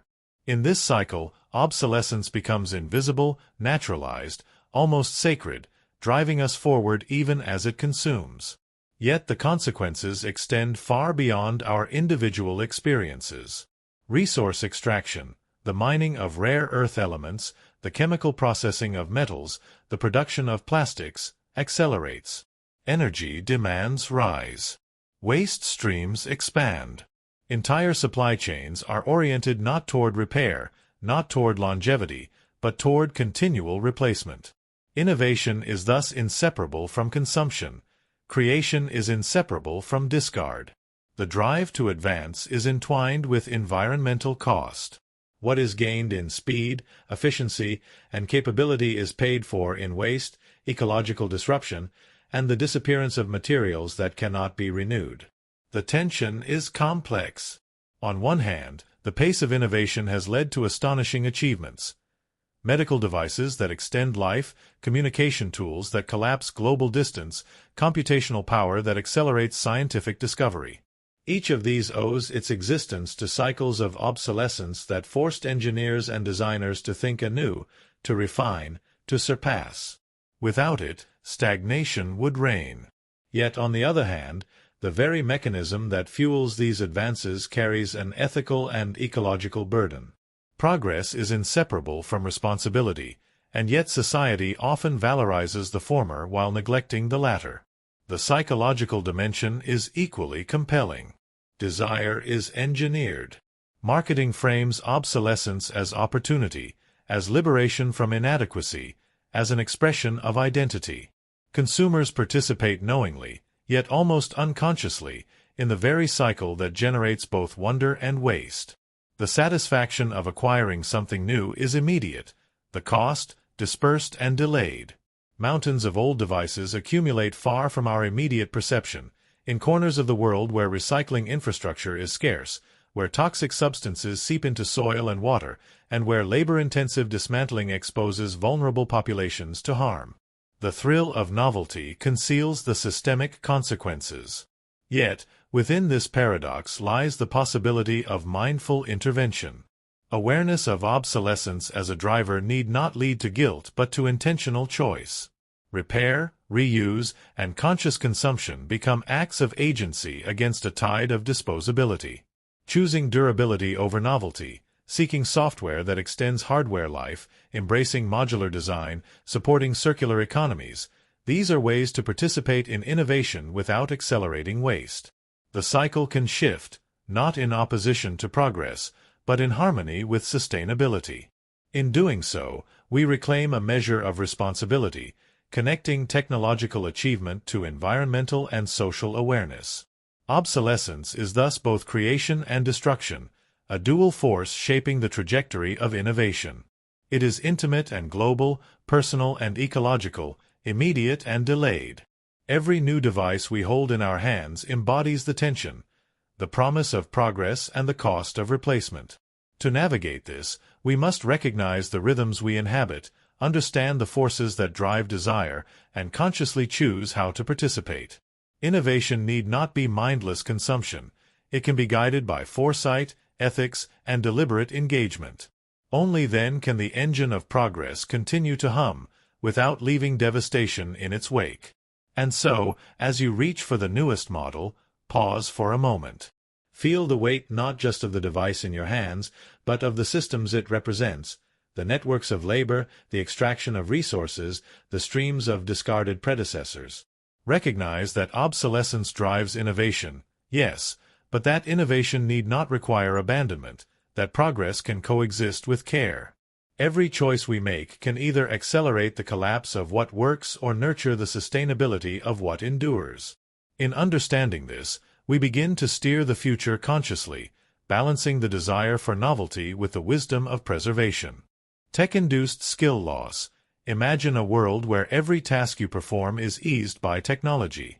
Your smartphone corrects your spelling before you even notice a mistake. Your navigation app guides you flawlessly through unfamiliar streets. Your devices remember passwords, appointments, even the nuances of daily routines that once required effort to manage. At first glance, these tools are liberating, offering freedom, efficiency, and safety. They save time, reduce error, and make life smoother. Yet, beneath this convenience lies a subtle, almost imperceptible erosion. The very skills these tools are meant to enhance begin to fade, quietly replaced by reliance on automation. Consider the act of memorization, a cognitive skill humans have honed for millennia. Ancient scholars memorized vast texts, oral traditions preserved entire histories, and navigators recalled detailed maps of seas and stars. Today, a quick search, a digital note, or a voice assistant renders this labor unnecessary. The knowledge is still accessible, but the mental effort, the exercise of memory itself, is no longer required. Over time, the brain adapts.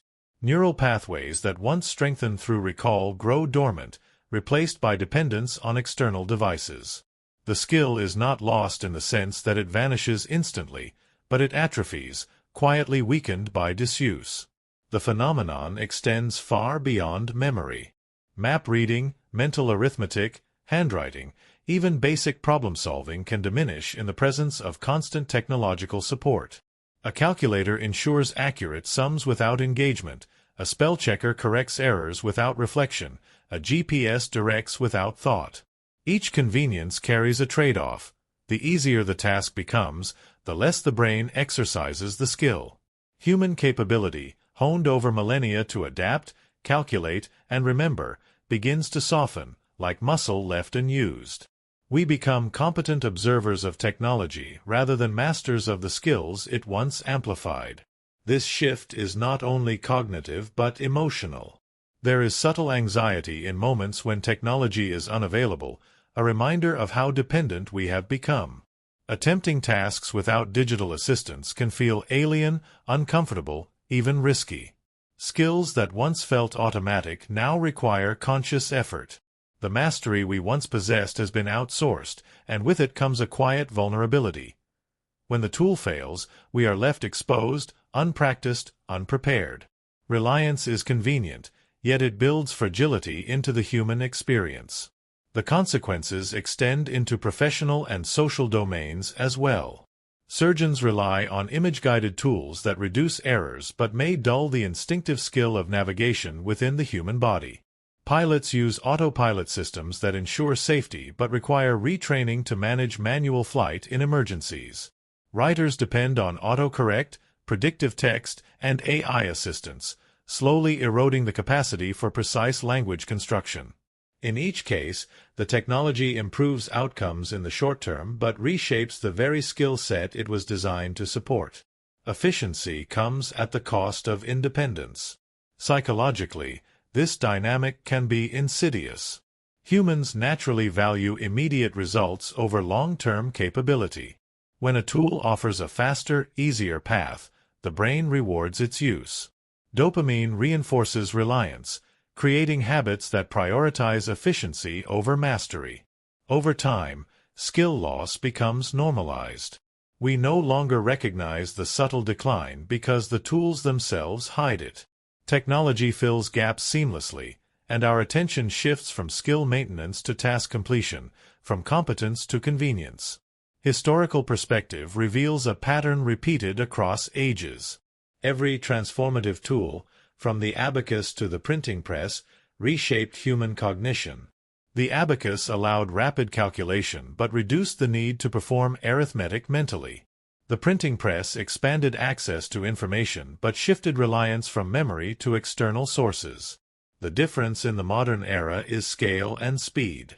Digital devices accelerate skill loss, embedding dependence so deeply that entire cognitive functions can be reshaped within a single generation. We are not merely forgetting.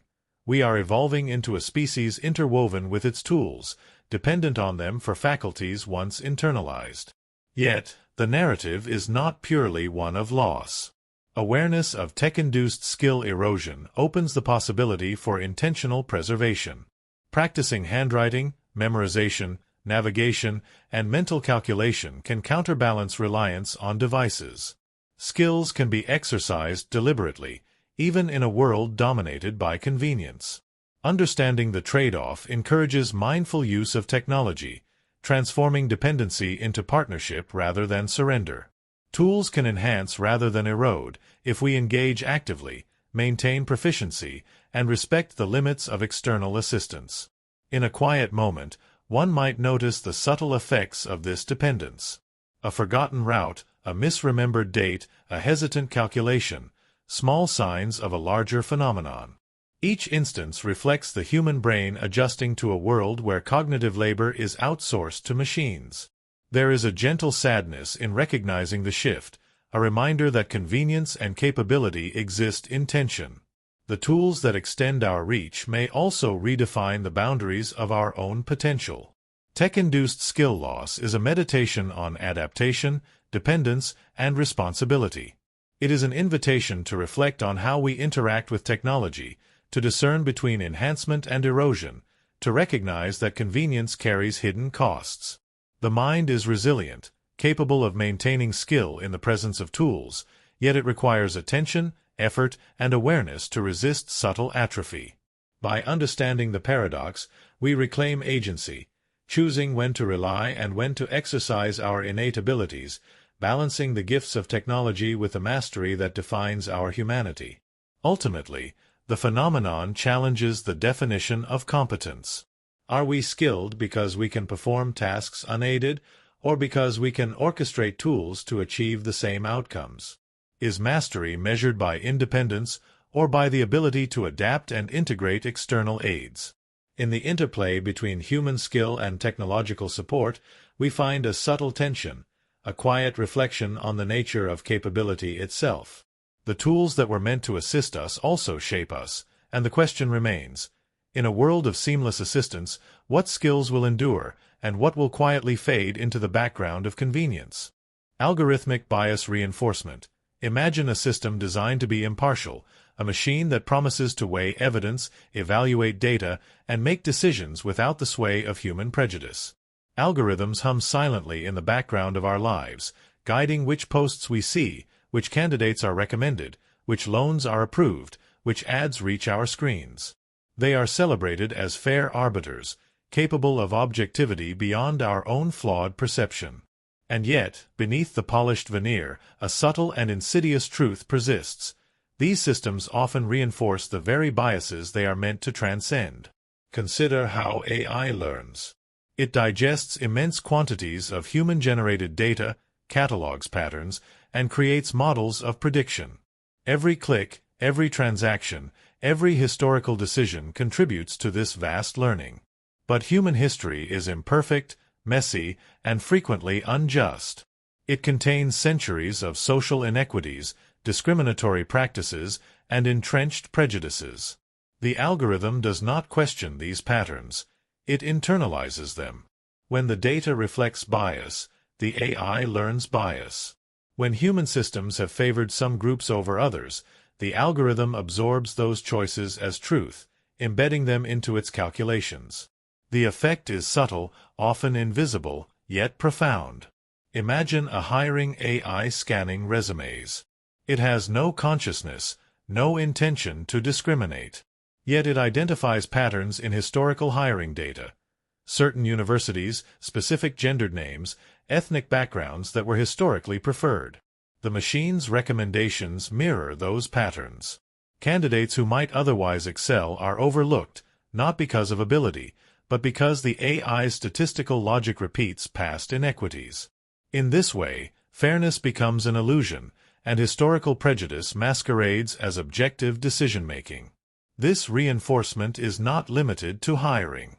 In law enforcement, predictive policing algorithms flag neighborhoods for surveillance based on past arrest records. Those records themselves are influenced by systemic bias, leading to disproportionate monitoring of certain communities. In financial lending, algorithms may inadvertently deny credit to groups historically marginalized by banking systems, perpetuating cycles of economic inequality. On social media, content moderation tools may overrepresent or underrepresent certain voices, subtly shaping public discourse. In every instance, the invisible hand of the algorithm carries the weight of human history, silently amplifying inequities. What makes this especially disquieting is its opacity.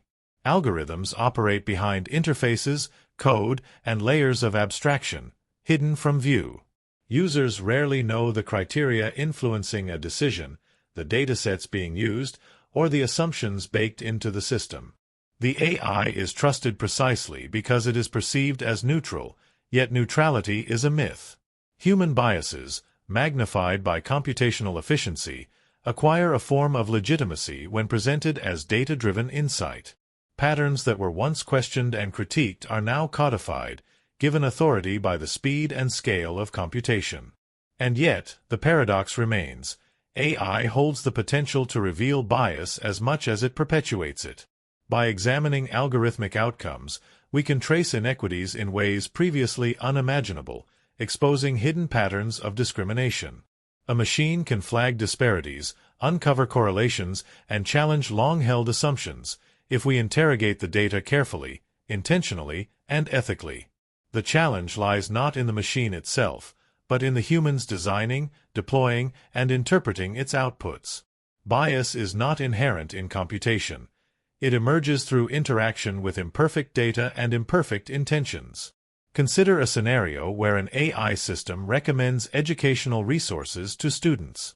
If the data is skewed by prior inequities, schools in wealthier districts providing more test prep, extracurricular opportunities, and mentorship, the algorithm may continue to favor students who already have advantage. Left unchecked, it subtly shapes the future, reinforcing privilege and deepening inequality. This is not a conscious act. It is a mathematical consequence, a reflection of human choices encoded at scale. The algorithm amplifies patterns we might overlook, providing the impression of fairness while deepening the gaps that exist beneath the surface. The ethical weight of this knowledge is immense. As we entrust more decisions to algorithms, whether in justice, healthcare, employment, or social media, we must acknowledge that neutrality is aspirational, not guaranteed. Awareness of bias is only the first step. Corrective measures, transparent auditing, and ethical oversight are necessary to prevent the perpetuation of injustice. AI cannot correct human prejudice on its own. It requires deliberate guidance, constant evaluation, and a commitment to equity. The machine is powerful, but morality, empathy, and justice remain human responsibilities. And so, as you reflect on the subtle force of algorithmic bias reinforcement, consider the duality inherent in artificial intelligence. It mirrors humanity, its brilliance, its insight, its creativity, but also its blind spots, its errors, its inherited prejudices. AI is neither benevolent nor malevolent. It is a reflection, a magnifier of what it observes. In this reflection, we glimpse both possibility and danger, the ability to transcend our limitations, and the risk of entrenching them further. Algorithms teach us that fairness is never automatic, that neutrality requires active intervention, and that the ethical responsibility of creation cannot be outsourced to code alone.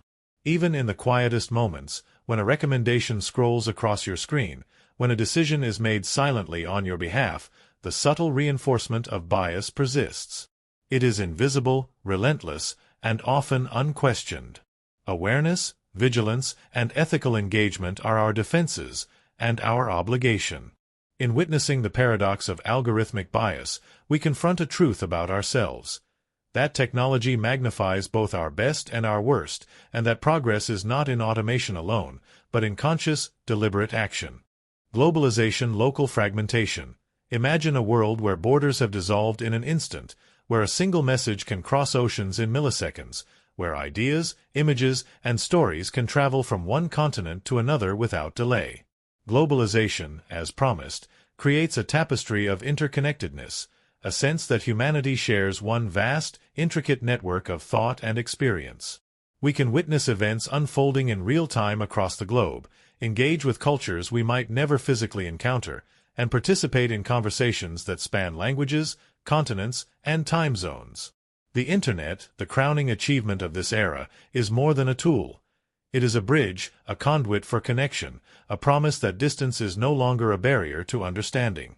And yet, there is another reality, subtler but equally powerful. Algorithms, the unseen architects of our digital experience, have begun to partition this global village into isolated bubbles. Each click, each like, each dwell time on a post or video is analyzed, cataloged, and used to predict what content will hold our attention. In doing so, the platforms we rely on to connect us paradoxically fragment our perception of the world.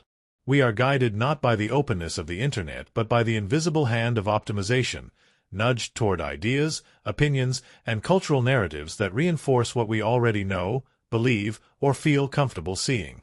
The very technology that promises connection also imposes separation. Consider social media feeds, for instance.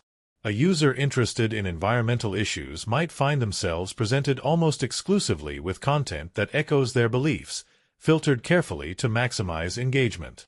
Another, with a different set of interests or political leanings, sees an entirely distinct set of narratives.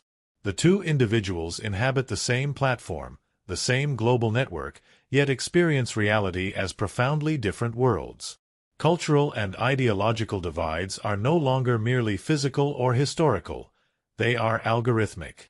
Globalization offers access to everything, yet the system funnels us into local, personalized realities, creating parallel universes of information that rarely intersect. The consequences of this fragmentation are both subtle and profound. On the surface, the world seems smaller, more accessible, more familiar. We can explore distant traditions, witness historical events, or communicate with people halfway across the planet. But beneath that surface, the echo chambers grow, the shared context erodes, and collective understanding becomes fragile.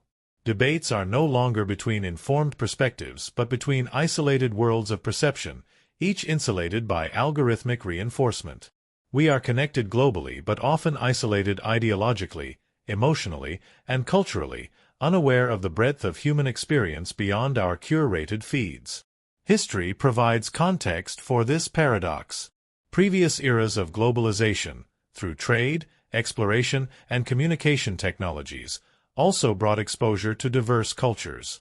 Yet there was always friction, curiosity, and chance encounters that allowed ideas to cross boundaries unpredictably. The current digital infrastructure, however, systematizes experience in ways unprecedented. Algorithms predict preferences and reward engagement, privileging content that resonates with existing biases. Serendipity, the accidental exposure to an opposing perspective, a foreign idea, or an unfamiliar culture, becomes rare. The world is connected, but only in carefully tailored threads. The map is global, yet each user's path is narrowly guided. This phenomenon extends beyond ideology to culture itself. Music, art, and entertainment are personalized, filtered through a lens of predicted tastes. Two users, on opposite sides of the planet, might consume entirely different cultural content, never crossing paths with each other's experiences. Globalization, in its technological form, paradoxically localizes the mind.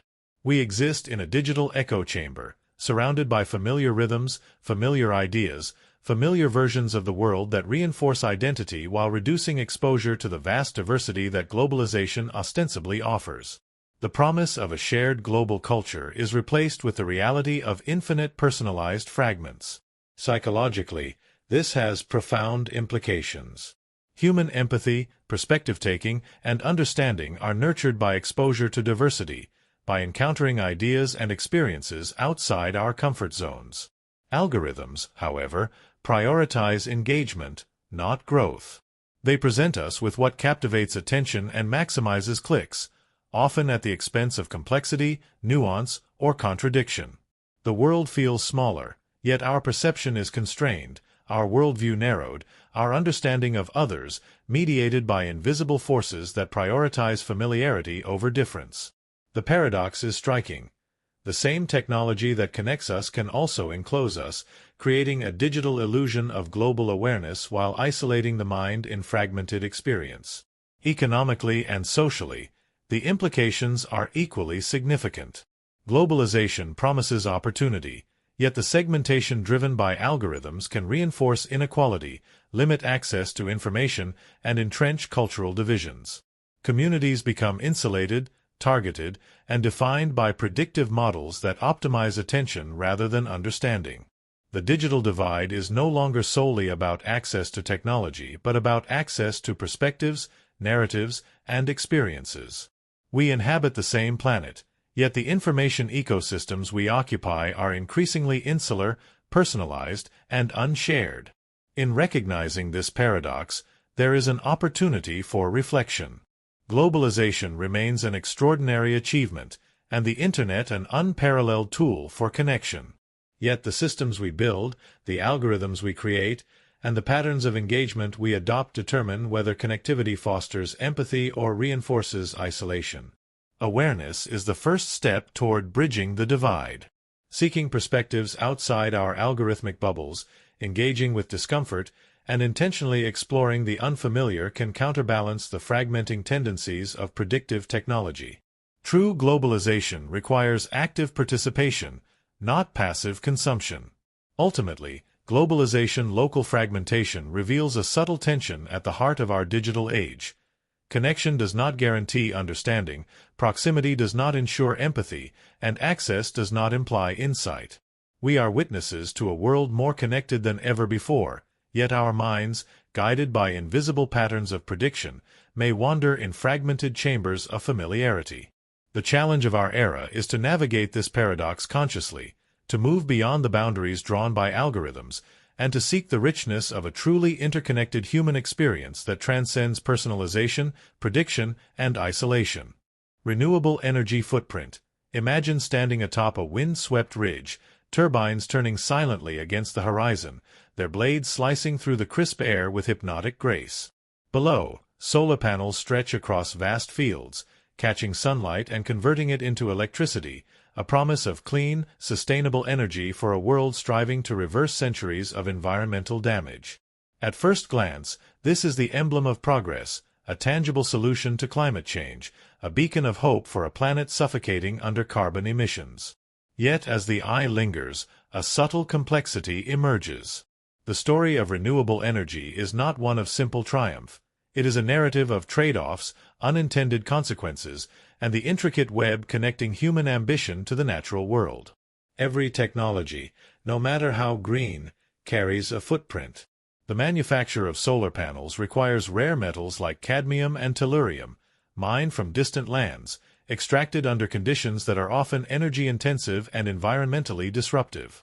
Wind turbines demand steel, concrete, and composites, whose production consumes massive amounts of energy and produces carbon emissions before a single blade ever turns in the wind.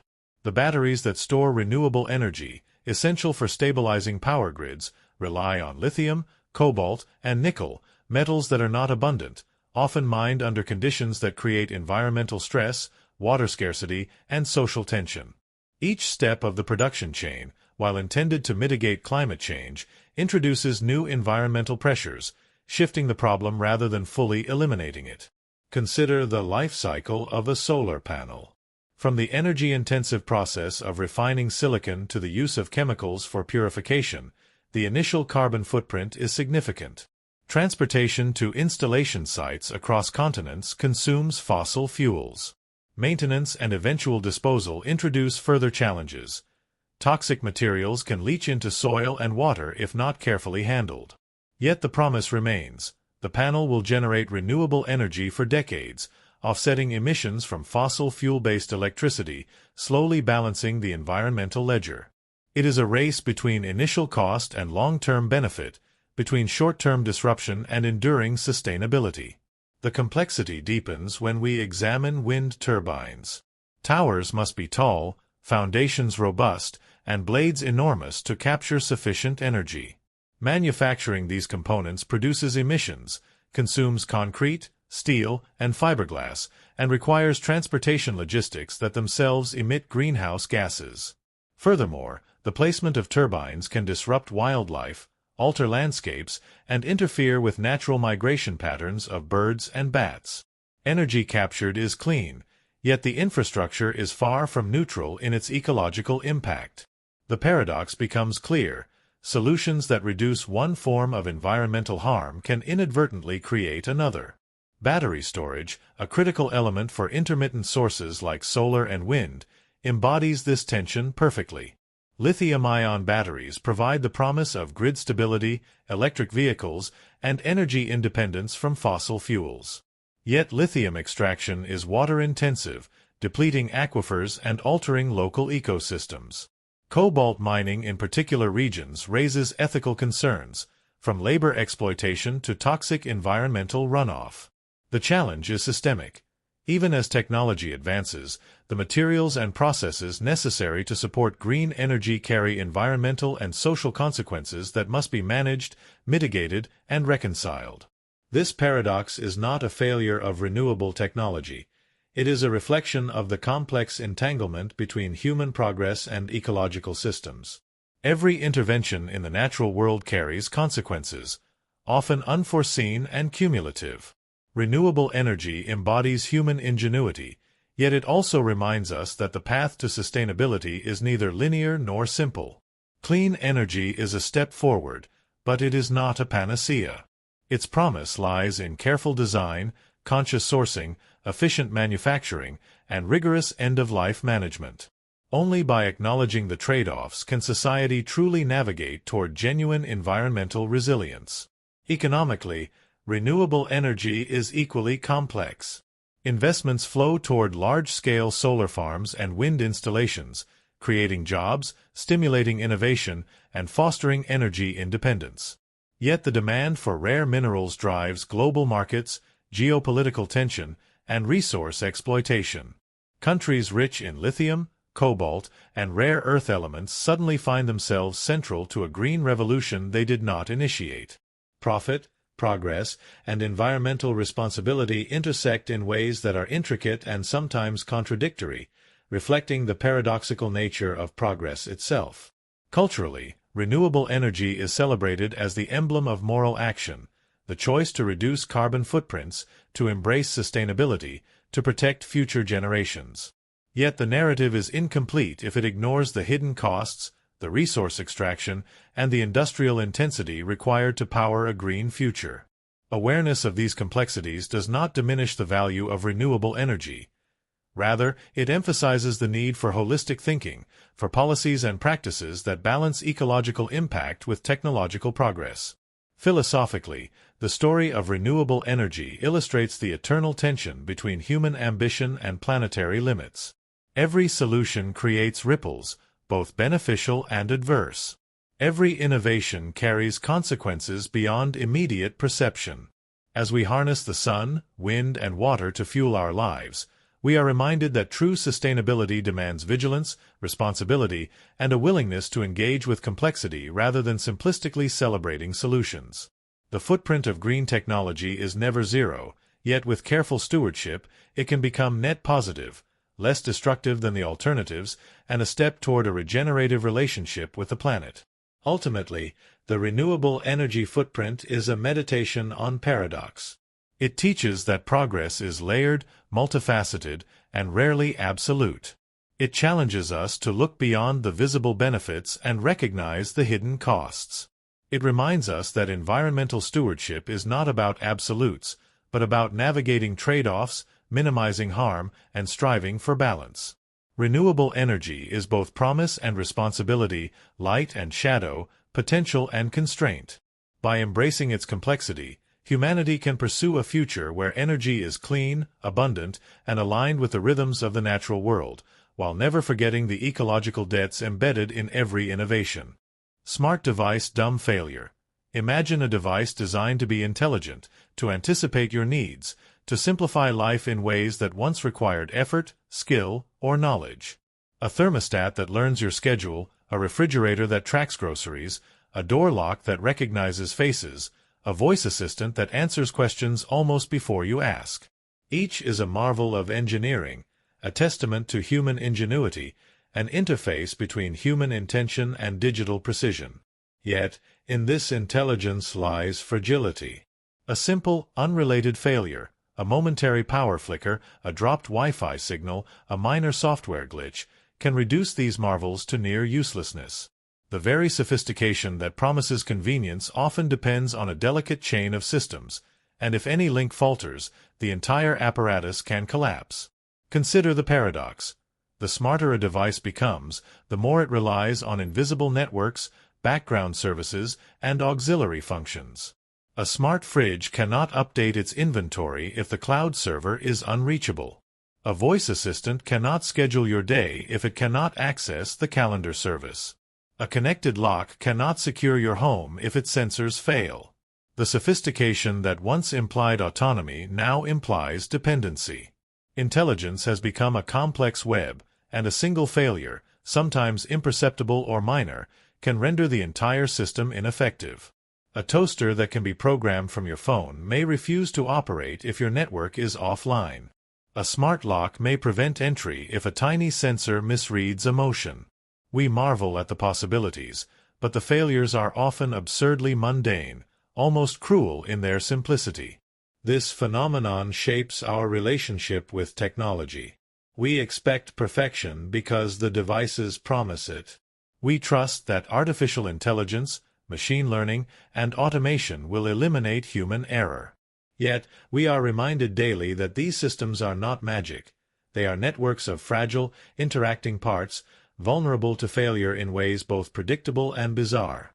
The smarter the system, the more opaque its workings, and the more catastrophic even minor failures can feel. A single frozen line of code, a momentary misalignment between hardware and software, can turn a life of convenience into a day of frustration. Take an example, a smart home designed for comfort. Lights adjust automatically, curtains rise with morning sunlight, temperature aligns with activity patterns, reminders chime at precise moments. A small router failure disrupts the Wi-Fi network. The lights remain dark. The curtains stay drawn.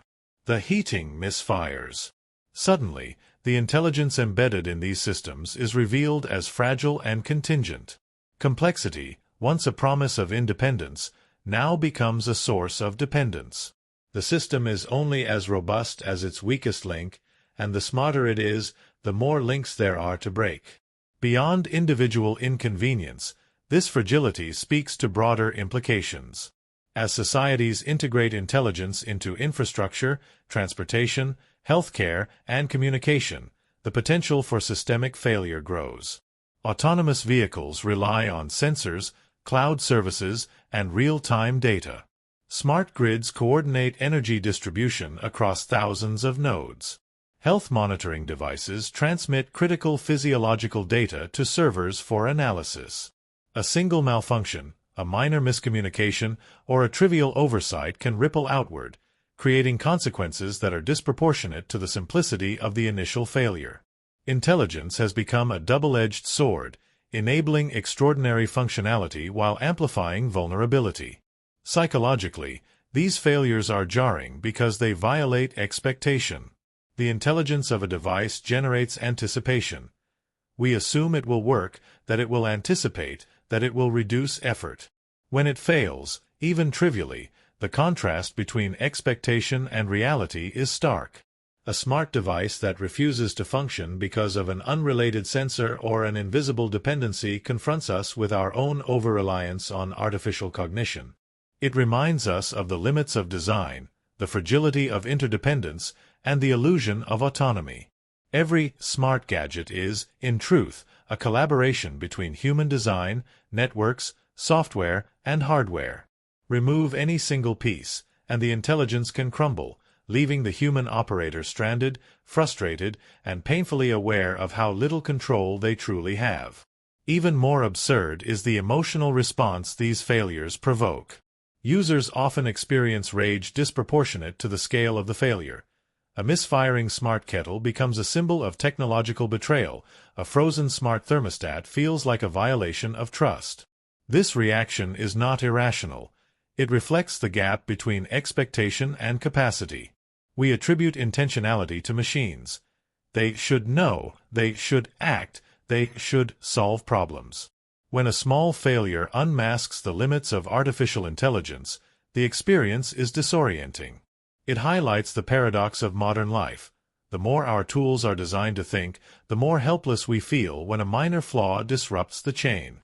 Yet, within this fragility lies insight. Every dumb failure of a smart device is a lesson in design, resilience, and human expectation. It reminds us that intelligence, whether artificial or human-assisted, is always contingent, networked, and fallible. It urges humility, patience, and awareness. It encourages the creation of redundancy, modularity, and fallback systems. It teaches that convenience is never absolute, that complexity introduces vulnerability, and that the promise of automation carries the responsibility of oversight. The smarter the gadget, the greater the need for human attention, judgment, and adaptation. And so, as we place trust in our intelligent companions, from voice assistants to autonomous vehicles, from smart fridges to automated doors, we must carry awareness of their limitations. Their failures are often small, ridiculous, even frustrating, but they are also profound reminders of the delicate architecture of intelligence. The paradox is clear. The very devices designed to simplify life, to extend human capability, to make us less dependent on effort, are rendered powerless by small, invisible flaws. They teach us that intelligence, no matter how sophisticated, cannot escape the bounds of contingency. They compel us to recognize that the more we rely on artificial cognition, the more indispensable human oversight, patience, and resilience become.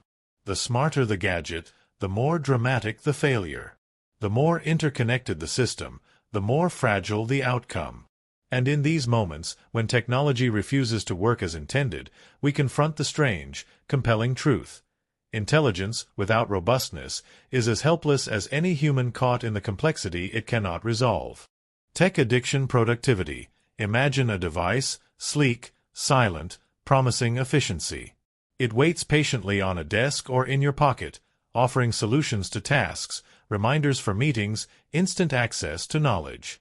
You reach for it to complete a single objective, to send a message, to set a schedule, to answer a question. Yet almost immediately, it begins to pull in multiple directions. Notifications flicker. Suggestions appear. A trending topic tempts you. What began as a tool for focus transforms into a vortex of distraction. The very instrument designed to make you productive becomes irresistible, capturing attention in ways your mind barely notices. This is the paradox of tech addiction productivity. The more capable and enticing the tool, the more it promises efficiency, the more it pulls attention away from the task at hand. A simple notification can fracture a thought. An algorithmically curated feed can elongate a 5-minute break into an hour-long dive into unrelated content, and suddenly, focus, once sharp and intentional, dissolves into fragmented attention. Productivity is replaced by passive engagement, completion by consumption, and the mind, once structured and deliberate, becomes scattered, retracing steps it thought it had already mastered. Consider the modern workspace. Applications designed to streamline tasks, project managers, email clients, collaboration platforms, offer reminders, highlights, and instant updates. At first glance, they save time, prevent errors, and organize priorities. Yet the constant ping of updates, the subtle red dots indicating unread messages, the color-coded tasks demanding immediate attention, convert efficiency into urgency. Tasks become fragmented into micro-moments, each demanding response, each eroding the deep, uninterrupted focus that genuine productivity requires. A project that might have taken hours of concentrated thought now requires navigating a maze of pop-ups, alerts, and suggestions. The tools meant to help achieve more quietly ensure that less is truly accomplished. Psychologists have studied this dynamic extensively. Humans are wired for intermittent rewards, responding to unpredictable reinforcement. Social media, news apps, even email notifications exploit this principle. The brain releases dopamine not just when a task is completed, but when a new stimulus appears, when a potential reward is possible, when curiosity is piqued. Each notification triggers a subtle chemical reward, reinforcing the habit of distraction. Over time, the mind becomes conditioned to seek interruption, to favor the instant micro-reward over sustained effort. The tool that promised efficiency is now the architect of fragmentation. The consequences extend beyond professional life. Daily routines become punctuated by attention-snatching devices. A conversation with a friend is paused as a notification arrives. Reading a book is interrupted by a ping.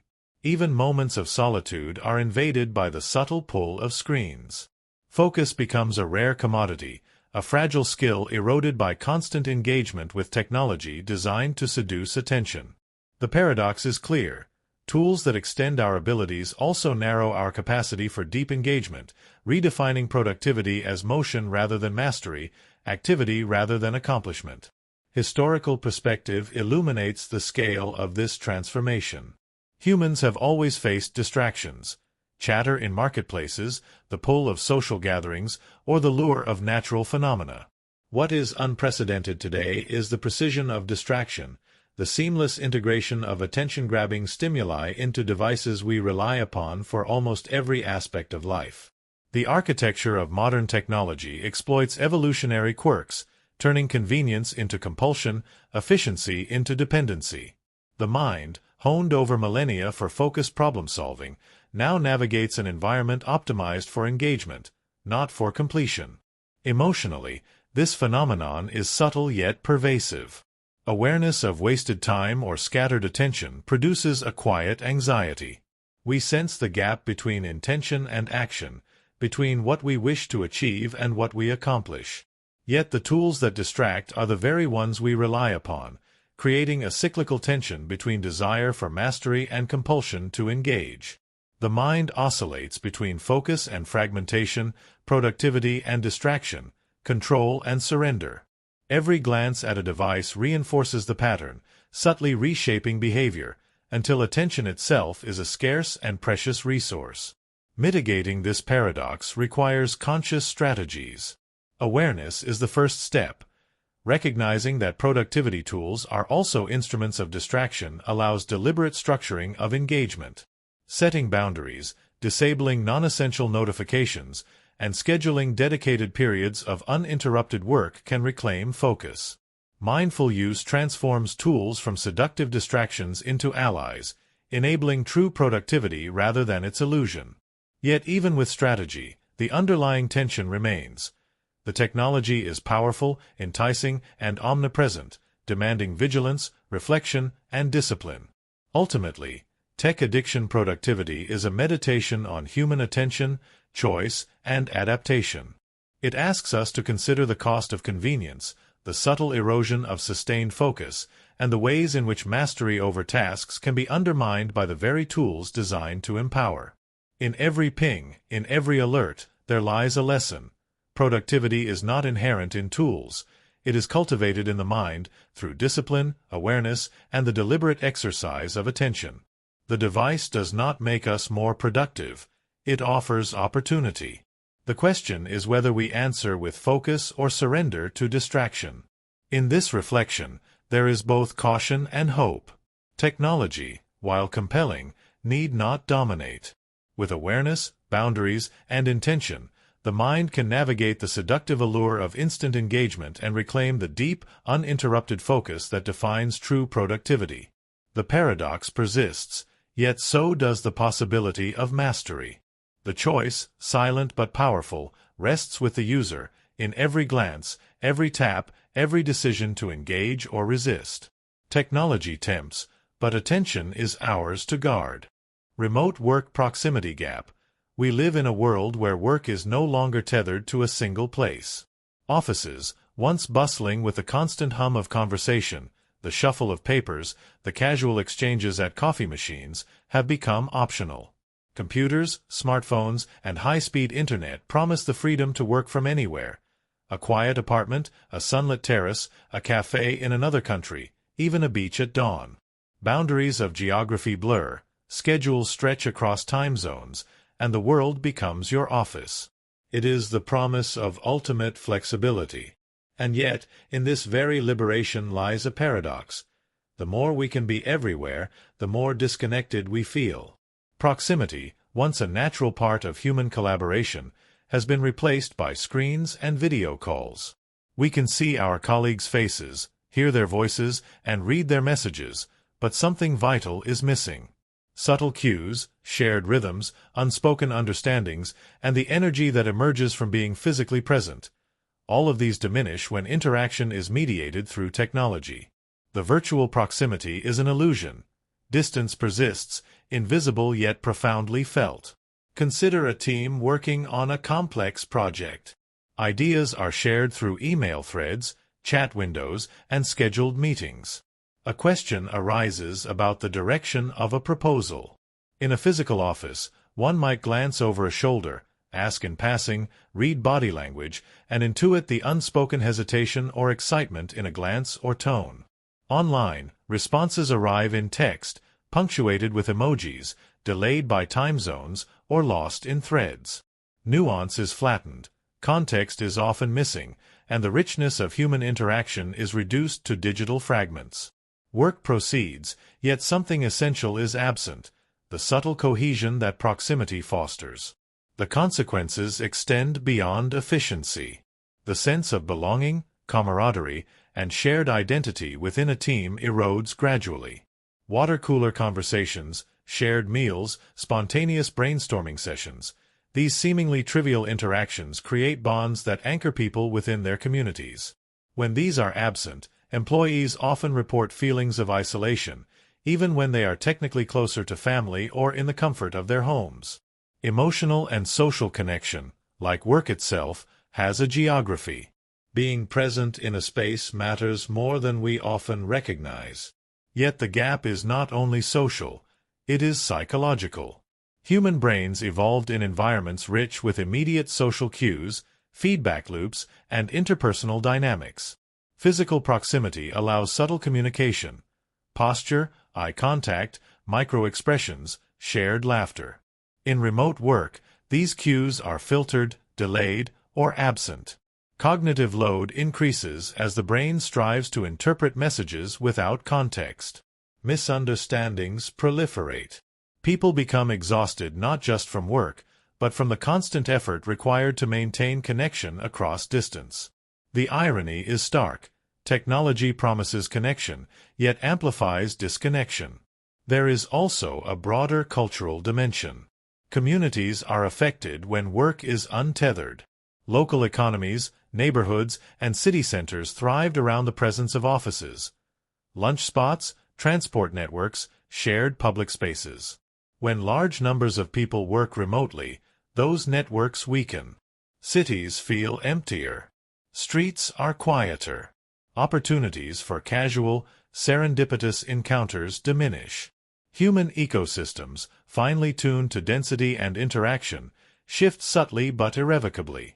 Remote work is not just a change in location, it alters the fabric of communal life. And yet, despite these gaps, there are glimmers of adaptation. Teams experiment with virtual social hours, shared online experiences, and carefully structured communication channels to bridge the distance. People travel periodically to meet, creating intentional proximity rather than accidental encounters. Organizations explore hybrid models, attempting to combine flexibility with the richness of presence.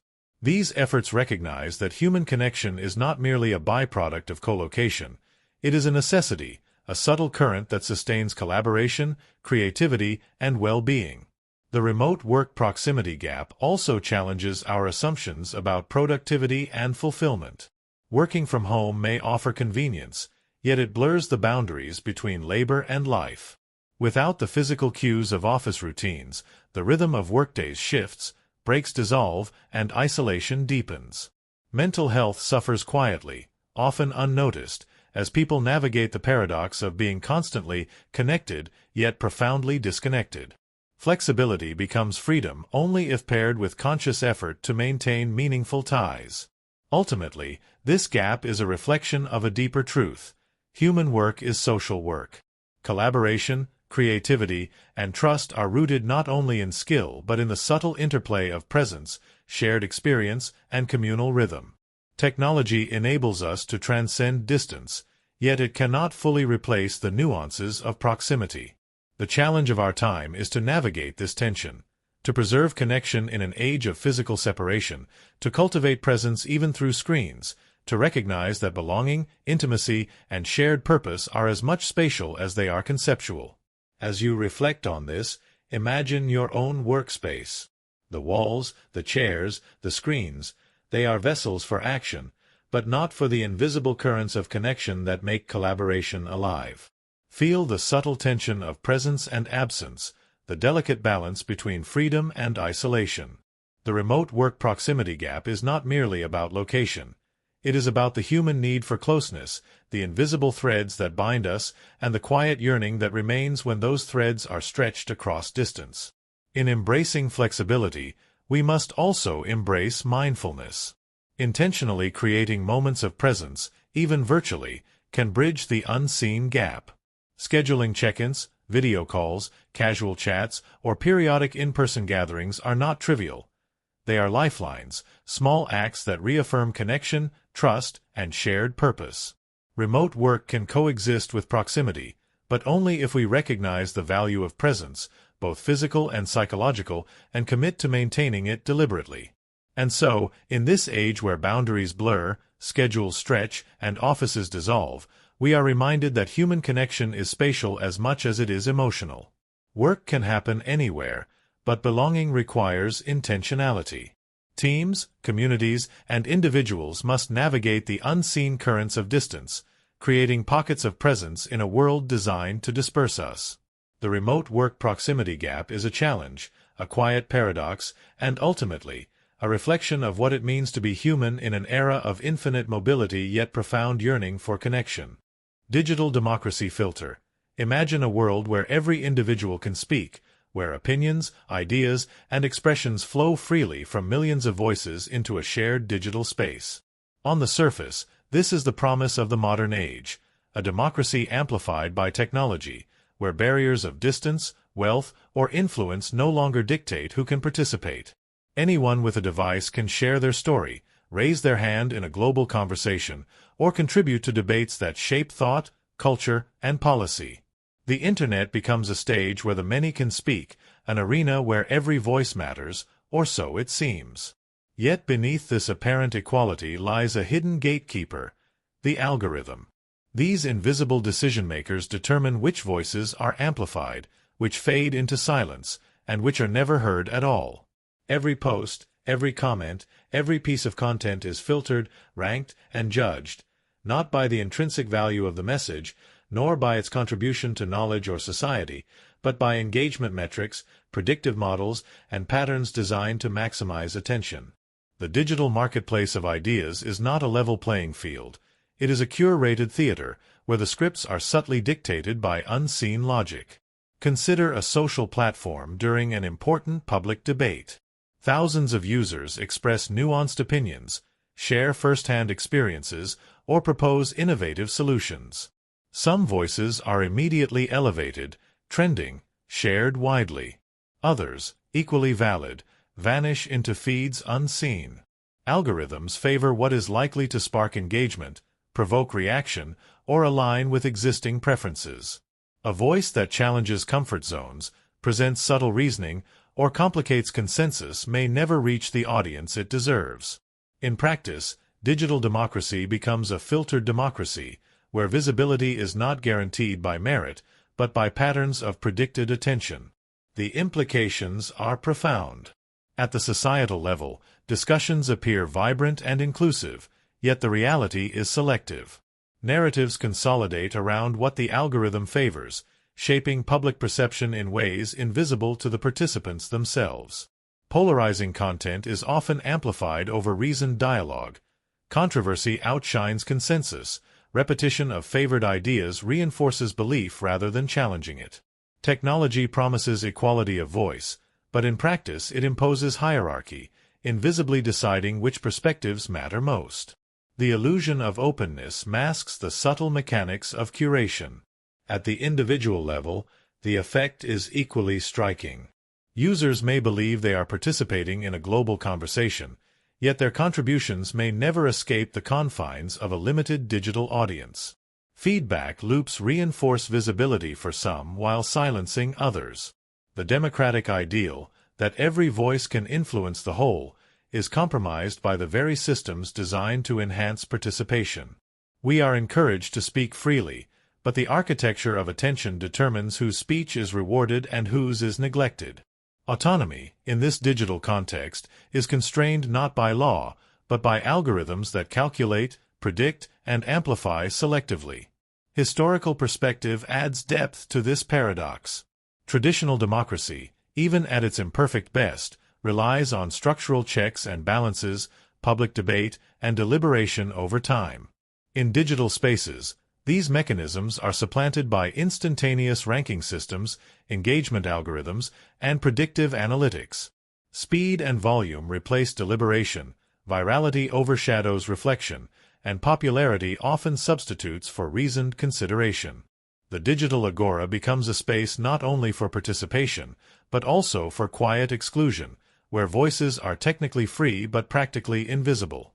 Psychologically, this has consequences for both speaker and listener. Individuals may adjust their messaging to align with patterns they perceive as successful, creating conformity in expression, self-censorship, or even performative participation. Exposure to ideas becomes fragmented. The listener may inhabit a reality curated by algorithmic bias rather than conscious choice. The collective dialogue is fragmented, compartmentalized, and filtered, a democracy of signal over substance, volume over validity. The system fosters engagement at the cost of inclusivity, rewarding amplification over authenticity. Yet awareness of this dynamic opens the door to conscious participation. Understanding the role of algorithms allows users to question visibility, seek diverse platforms, and recognize that the perceived consensus may be a product of digital curation rather than organic agreement. True digital democracy requires active navigation of the mechanisms that govern attention, a recognition that technology both empowers and constrains, and a commitment to elevate voices beyond the noise and into genuine discourse. Ultimately, the digital democracy filter is a mirror of our times. It reminds us that access does not guarantee influence, that freedom of expression is shaped as much by technical architecture as by social norms, and that the promise of technology is inseparable from the realities of its implementation. In this world, speaking is easy, but being heard is a complex negotiation with unseen forces. The challenge lies not merely in sharing ideas, but in understanding the filters that determine which of those ideas will resonate, which will fade, and which will shape the contours of the digital public sphere. In the end, this is a story of paradox. The more connected we are, the more selective our amplification. The more voices exist, the more carefully some are chosen to be heard. Technology gives us the tools to speak, but the algorithms decide whose speech carries weight, shaping the democratic landscape in subtle, profound, and often invisible ways. And so, in every post we write, every opinion we share, we must remain aware. The freedom to speak is not the freedom to be heard, and the digital agora is as much a theater of curation as a forum of democracy. Information abundance blindness. Imagine standing in a library so vast that its shelves stretch beyond the horizon, a place where every book ever written, every thought ever recorded, and every discovery ever made is stored in pristine order. Now imagine that instead of calm order, the shelves collapse into one another, spilling knowledge like a torrent, a flood of words, numbers, images, and ideas, all colliding in a chaotic, overwhelming cascade. This is the reality of the modern mind, a deluge of information so immense that the very abundance obscures clarity, and the search for truth becomes an intricate, nearly impossible dance. In centuries past, knowledge was scarce and precious. A scholar might spend years copying manuscripts, poring over texts, verifying facts, and discovering patterns slowly, deliberately, with patience as the medium of understanding. One letter could change the meaning of an argument. One observation could redefine the boundaries of knowledge. The scarcity forced focus, demanded reflection, and cultivated deep understanding. Each insight carried weight because it was earned through effort, discernment, and context. Today, knowledge is everywhere. Every screen, every device, every network pulses with an infinite stream of facts, opinions, studies, and narratives. A single question yields billions of results in milliseconds. News arrives before the event is fully understood. Social media comments frame stories in real time, and algorithms curate streams tailored to individual biases. The sheer volume is staggering. And yet, paradoxically, the more knowledge we access, the harder it becomes to separate signal from noise. Truth becomes buried beneath layers of data, context diluted by interpretation, and certainty replaced by provisional consensus. Consider medical information. A patient researching symptoms online can access more data than the most learned physicians of the past. Yet the overwhelming volume leads to confusion, misdiagnosis, or anxiety. Each article, blog post, or forum post carries a fragment of truth, yet the abundance makes holistic understanding elusive. Similarly, in science, researchers face an exponential growth of papers and studies. Finding the patterns, reconciling contradictions, and distinguishing reproducible results from anomalies demands expertise not only in content but in navigation itself. Knowledge alone is no longer sufficient. Mastery requires curatorial skill, critical thinking, and discernment. Economically and socially, information abundance shapes human behavior in profound ways. Decisions, from personal purchases to global investments, are made under the pressure of constant data streams.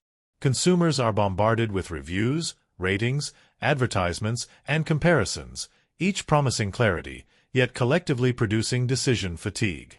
Investors scan markets, algorithms digest news and social sentiment faster than any individual can comprehend, and the pressure to act can overwhelm reason.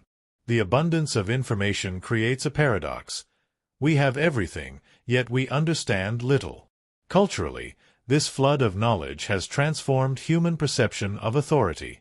Traditional sources, experts, institutions, textbooks compete with crowdsourced wisdom, online commentary, and viral narratives. Every opinion has a platform. Every argument has a stage. Authority becomes fluid, shifting with popularity, engagement, and virality rather than accuracy. The mind is left navigating a constantly changing landscape where the appearance of knowledge can overshadow its substance. A person may feel informed, yet remain profoundly misled, simply because abundance masks discernment. Psychologically, this phenomenon shapes cognition, attention, and memory.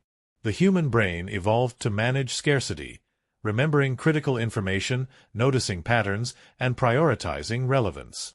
Now, inundated with limitless input, the brain experiences overload. Cognitive biases are amplified: confirmation bias, attention fragmentation, and the tendency to skim rather than absorb. Depth of understanding becomes a rare skill. Learning is no longer about discovering knowledge. It is about filtering, prioritizing, and deciding which information deserves mental energy. The mind becomes a sieve, struggling to contain the torrent while seeking meaningful insight. Philosophically, information abundance blindness challenges our notions of wisdom. Knowledge is not inherently transformative. It is the application, synthesis, and integration that confers understanding. A world awash in data may feel empowered, yet it risks superficiality. The modern challenge is not merely to access knowledge, but to cultivate clarity, focus, and discernment amidst the noise. Truth is no longer a static objective. It is an emergent property, arising only when information is organized, contextualized, and interpreted with care. Technologically, abundance is compounded by algorithms designed to optimize engagement, not clarity. Feeds prioritize sensationalism, controversy, or novelty, rewarding attention rather than accuracy. The very systems meant to deliver knowledge inadvertently amplify confusion.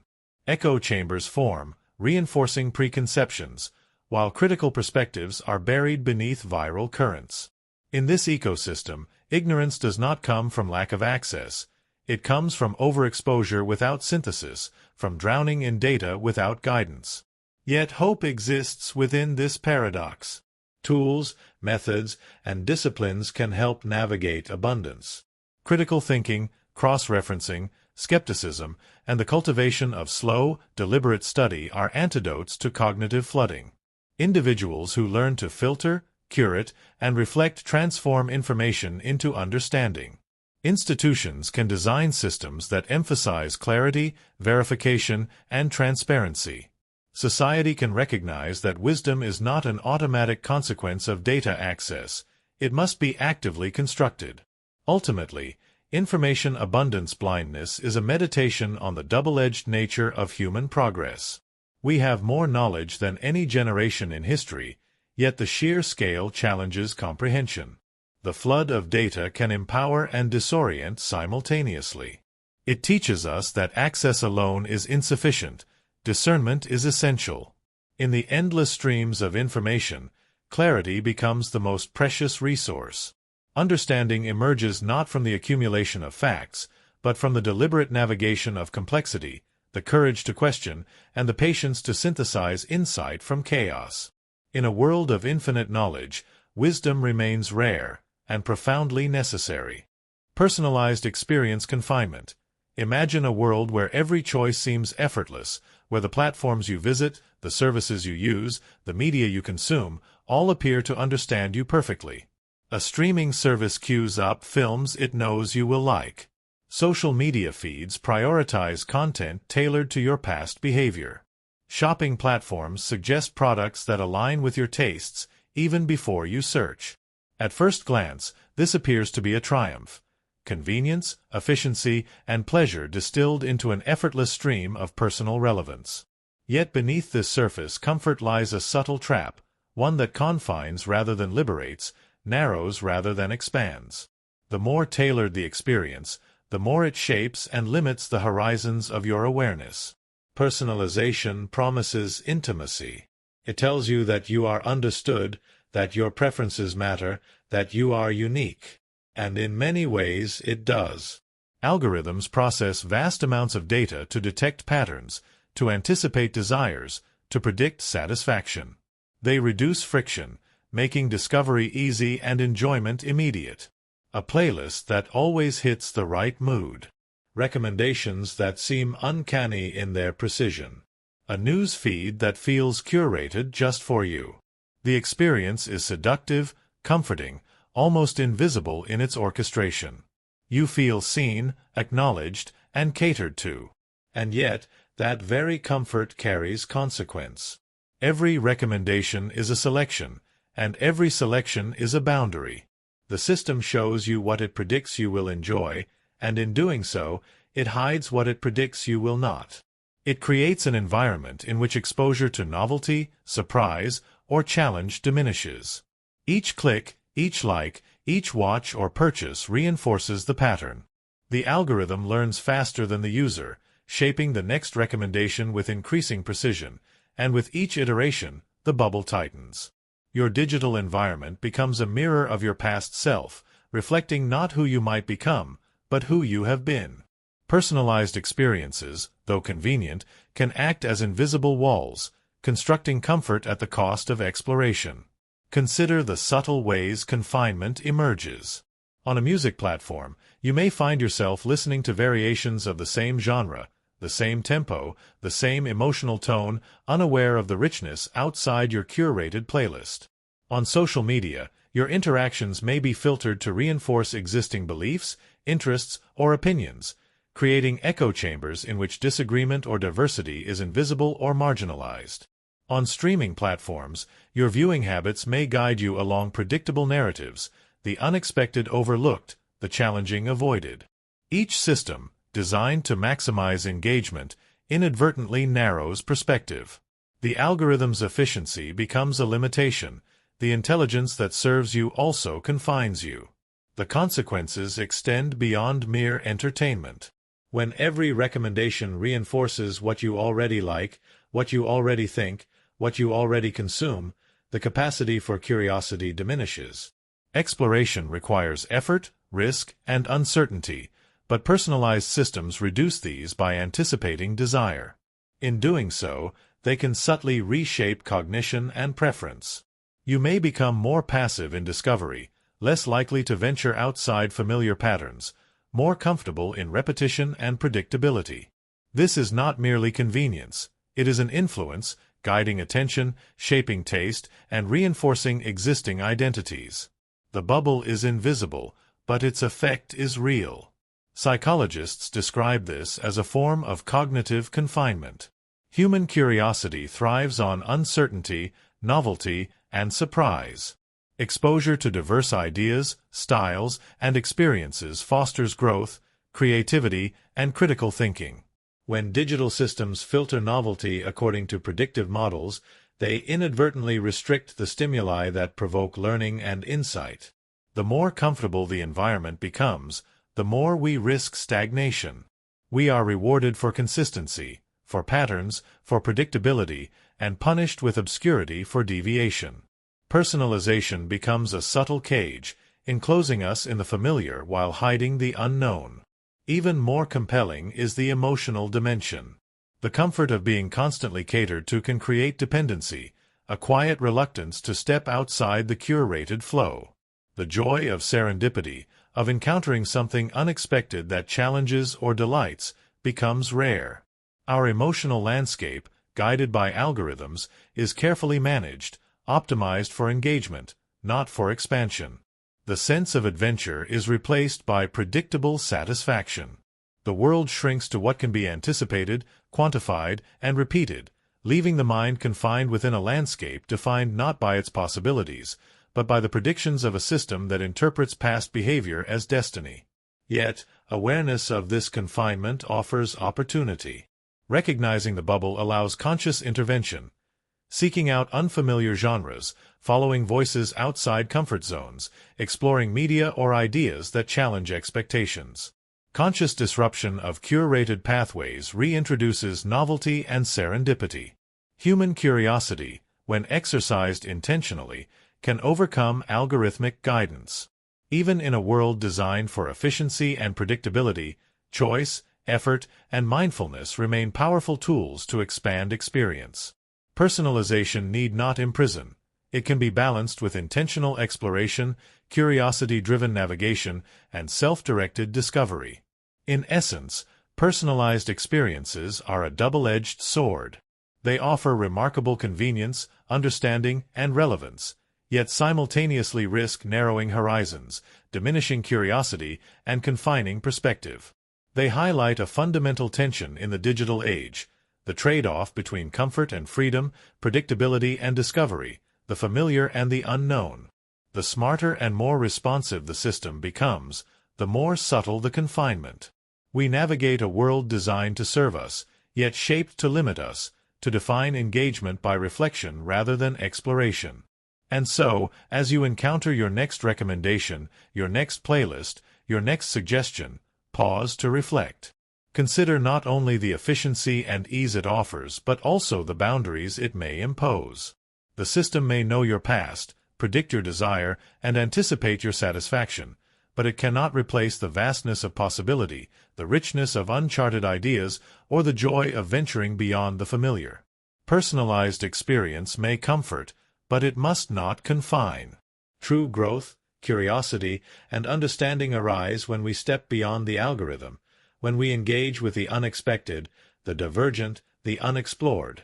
Only then can we reclaim the world of experiences, wide, unpredictable, and infinitely rich, beyond the narrow mirror of prediction.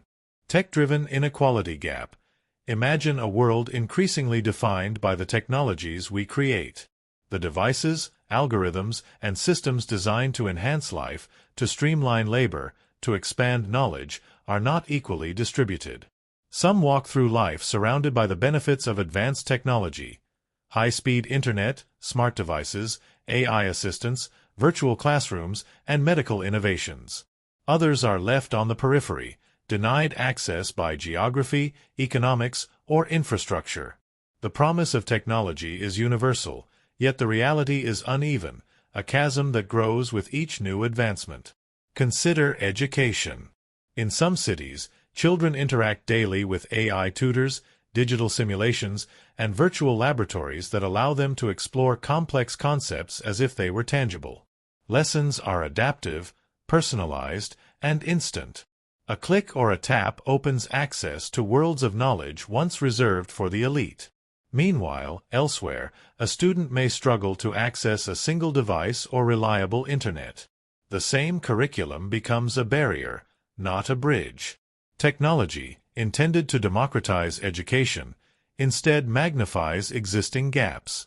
The child with access gains not only knowledge but experience, opportunity, and confidence, while the other drifts further behind. This inequality is not confined to schools. Healthcare, finance, and employment increasingly rely on technology. Telemedicine allows doctors to consult patients across continents, AI systems diagnose with speed and precision, and digital platforms match talent with opportunity. Yet these systems require infrastructure, literacy, and devices that are inaccessible to millions. Someone without a smartphone, stable internet, or digital literacy cannot participate. The advantage of technology compounds. Those with access gain efficiency, insight, and opportunities, while those without are further marginalized, their world shrinking in comparison. The effects ripple socially and psychologically. Communities with advanced tools attract more resources, investments, and talent, creating feedback loops of advantage. Those without access face isolation, frustration, and invisibility in the modern economy. The divide is no longer measured solely by income or location. It is measured by presence and participation in the digital world. The future becomes stratified, not by skill alone, but by the ability to engage with the technologies that define society. Historically, every technological leap has had this dual effect. The printing press elevated literacy for many but initially served the privileged who could access books. The Industrial Revolution created prosperity for some while leaving others in grueling labor. Today, digital and AI technologies magnify this pattern with unprecedented speed and scale. Algorithms, designed to optimize and automate, inadvertently favor those already embedded within networks of privilege. Access becomes self-reinforcing. The more integrated one is, the more benefits accrue, while exclusion deepens the divide. The paradox of technology-driven inequality is subtle yet profound. It promises empowerment while reinforcing limitation. It offers tools to escape poverty, ignorance, and inefficiency, yet those tools are themselves inaccessible to many. A world of universal solutions becomes one of selective advantage. A new class emerges, digitally enabled citizens, fluent in the language of algorithms, with opportunities amplified by access, and those left behind, constrained not by lack of intelligence or effort, but by the absence of connection to the systems shaping modern life. Economically, this divide is stark. Jobs increasingly demand technological literacy. Automated systems, AI-driven recruitment, and digital workflows favor the technologically proficient. Without access, individuals cannot compete, creating cycles of economic exclusion. Communities that lack infrastructure are deprived not only of services but of participation in the broader economy, further concentrating wealth and opportunity in digitally connected hubs. The inequity grows silently, measured in missed chances, unrealized potential, and the widening gulf between haves and have-nots. Socially, inequality manifests in perception and agency. The digitally enabled see a world of choice, efficiency, and control. The excluded experience limitation, frustration, and dependence. Everyday decisions, learning a new skill, finding a job, connecting with peers, receiving healthcare, become fraught for those without technology, while the privileged navigate these with ease. The imbalance is structural, embedded in systems meant to optimize life but which, without careful design, optimize advantage selectively, perpetuating inequity at scale. Awareness of this gap is the first step toward mitigation. Efforts to provide universal access, digital literacy programs, and affordable infrastructure can narrow the divide. Yet the challenge persists. Technology evolves faster than policy, faster than deployment, faster than society's ability to equalize access. Each breakthrough, from AI to quantum computing, carries the potential to enhance life dramatically, but also the risk of leaving millions further behind. Inclusion becomes not just an ethical consideration but a necessary framework for a stable, just society. The tech-driven inequality gap is a reflection of choice, design, and neglect. It reminds us that progress is not inherent in innovation. It depends on how it is distributed, accessed, and implemented. The devices, platforms, and systems are neutral, yet the world they inhabit is not. A single line of code, a new platform, a digital policy, each decision can widen or narrow the chasm. The responsibility is human, to ensure that the promise of technology does not become the privilege of the few, and that progress remains a shared experience, not a selective reward. Ultimately, this phenomenon challenges our assumptions about equality, merit, and opportunity. The tools we create mirror our values and our failures. They extend human potential for some while highlighting absence for others. In a world increasingly dependent on technology, access is not just convenience. It is survival, empowerment, and participation. The question lingers. In designing the future, will we bridge the gap or let it widen, leaving the world divided by the very innovations meant to unite it? Cloud dependency collapse. We live in an age where information is everywhere, yet nowhere. Our photos, documents, messages, and memories are stored in clouds that hover invisibly above our cities, continents, and oceans. We no longer rely on physical drives or local storage. Our lives are kept in vast, centralized networks that promise infinite access, endless convenience, and the illusion of permanence. We can retrieve a document from across the world in seconds, share an image with millions instantly, and collaborate with colleagues as if distance were meaningless. Yet this convenience conceals a hidden fragility. By concentrating so much of our digital existence into centralized clouds, we have created single points of failure on a scale previously unimaginable. A network glitch, a server malfunction, a cyber attack, or even a momentary power disruption can ripple across continents, leaving thousands, sometimes millions, unable to access the information they depend upon. The very systems designed to liberate us from physical constraints also make us dependent in ways we seldom perceive. Imagine a company whose operations exist entirely in the cloud. Every spreadsheet, every email thread, every project plan resides in servers maintained by a distant provider. On a normal day, everything functions flawlessly. Teams collaborate seamlessly. Work flows without interruption. But one day, a network outage strikes. Files are inaccessible. Communications halt. Productivity grinds to a stop. The invisible scaffolding holding the organization aloft has been silently removed, exposing the fragility of reliance on centralized systems. It is not only businesses that are vulnerable. Our personal lives are enmeshed in the cloud as well. Family photos, health records, financial information, personal projects, even diaries may exist solely in online storage. When a service experiences downtime, data corruption, or, in rare cases, catastrophic failure, the consequences are immediate and personal. A lifetime of digital memory, meticulously curated and shared, can vanish or become temporarily unreachable in an instant. We assume safety in abstraction, yet abstraction is no safeguard against collapse. The psychological impact of such a dependency is subtle but profound. Trust in technology is replaced by unease, a quiet anxiety that everything can vanish with a flicker of a server error. Daily routines that rely on instant access to data, messaging platforms, and collaborative tools become precarious. The more we depend on centralized networks, the more our sense of control over our own lives diminishes. We are empowered by the cloud, yet simultaneously disempowered, tethered invisibly to a system we do not own, cannot touch, and cannot fully anticipate. This is the paradox of centralization. Accessibility is maximized, yet risk is concentrated. Decentralized networks, local backups, offline storage. These are often ignored or undervalued in the rush for seamless connectivity. Few pause to consider that, while a cloud outage might last only minutes, its impact can cascade across systems, processes, and decisions, revealing a brittle foundation beneath our digital lives. Disaster recovery plans exist, yet the sudden realization that data is unreachable, even temporarily, provokes anxiety, frustration, and a subtle sense of vulnerability. Consider a moment when multiple services fail simultaneously: email, banking, cloud storage, and collaborative platforms.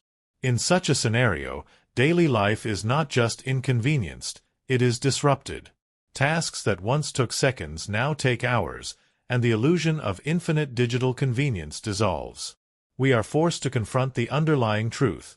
Our reliance on cloud infrastructure has become a quiet form of fragility, an invisible chain that can snap without warning. The lesson is not to reject the cloud entirely. Its advantages are undeniable. But it is to recognize that reliance without contingency is perilous. Personal backups, local copies, alternative networks, and redundancy are not mere technicalities. They are lifelines. Systems designed with a single point of failure are inherently vulnerable, no matter how sophisticated or distributed the cloud may appear. True resilience comes from intentional preparation, awareness of the unseen dependencies, and humility before the infrastructure we rely upon so completely. The cloud dependency collapse is not hypothetical. It is already occurring in subtle forms. Outages happen frequently, often quietly, affecting tens of thousands of users without making headlines. A momentary lapse can reveal how fragile our digital lives have become, how little control we truly have over data that exists somewhere out there. It is a reminder that convenience comes with cost, and that safety and resilience require effort, foresight, and sometimes a willingness to engage with imperfection. Even in the quietest moments, when a file syncs successfully or an image uploads without issue, the fragility remains. The system is robust, yes, but it is not infallible. Each byte stored in the cloud is a silent testament to both human ingenuity and vulnerability. We have built empires of data in the sky, yet they float on invisible currents that can falter without warning. The collapse, though rare, is always possible, and its inevitability lies in the nature of concentrated dependence. As you reflect on this, imagine your own digital life. The countless files, messages, and memories stored online. How many exist nowhere else? How often do you consider the networks, the servers, the distant engineers maintaining your access? Cloud dependency is a quiet tension, a paradox of liberation and constraint, a reminder that even the most advanced systems are grounded in physical realities and human limitations. And so, the cloud, so seductive in its promise of infinite accessibility, carries within it the seeds of collapse. We are empowered by abstraction, yet reminded constantly of fragility. To live in this era requires awareness, resilience, and mindfulness. Every digital interaction exists atop an unseen lattice of dependency, and every moment of uninterrupted access is a gift, fragile and contingent. The cloud is both savior and vulnerability, a floating mirror reflecting our ingenuity, our ambition, and our quiet dependence on systems larger than ourselves. Surveillance safety trade-off. Imagine walking down a city street where cameras hum silently from every corner, where motion sensors track your presence, and where the devices in your pocket quietly record your location, habits, and routines. You feel secure. No accidents, no crime, no sudden danger seems likely. The promise of safety, the allure of protection, is seductive. Surveillance surrounds us, both visible and invisible, offering reassurance that someone, somewhere, is watching over the ebb and flow of urban life. Every measure seems designed to prevent harm, to anticipate threats before they materialize, to shield us from the chaos of an uncertain world. In this sense, surveillance is a gift, a guardian silently weaving networks of observation to keep us safe. Yet there is a paradox embedded in this protection.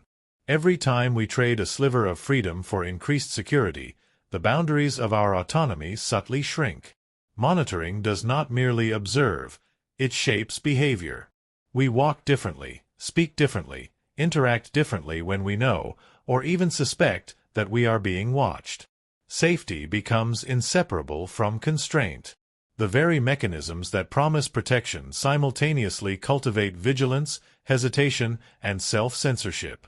A street feels safer, but it is also a space where freedom is quietly eroded. Consider everyday examples. Cities deploy traffic cameras to prevent accidents and monitor congestion. Online, algorithms track searches, clicks, and communications to prevent fraud or cybercrime. Smart devices collect data to anticipate emergencies or alert authorities in real time. Each system serves a purpose, a practical function intended to preserve well-being.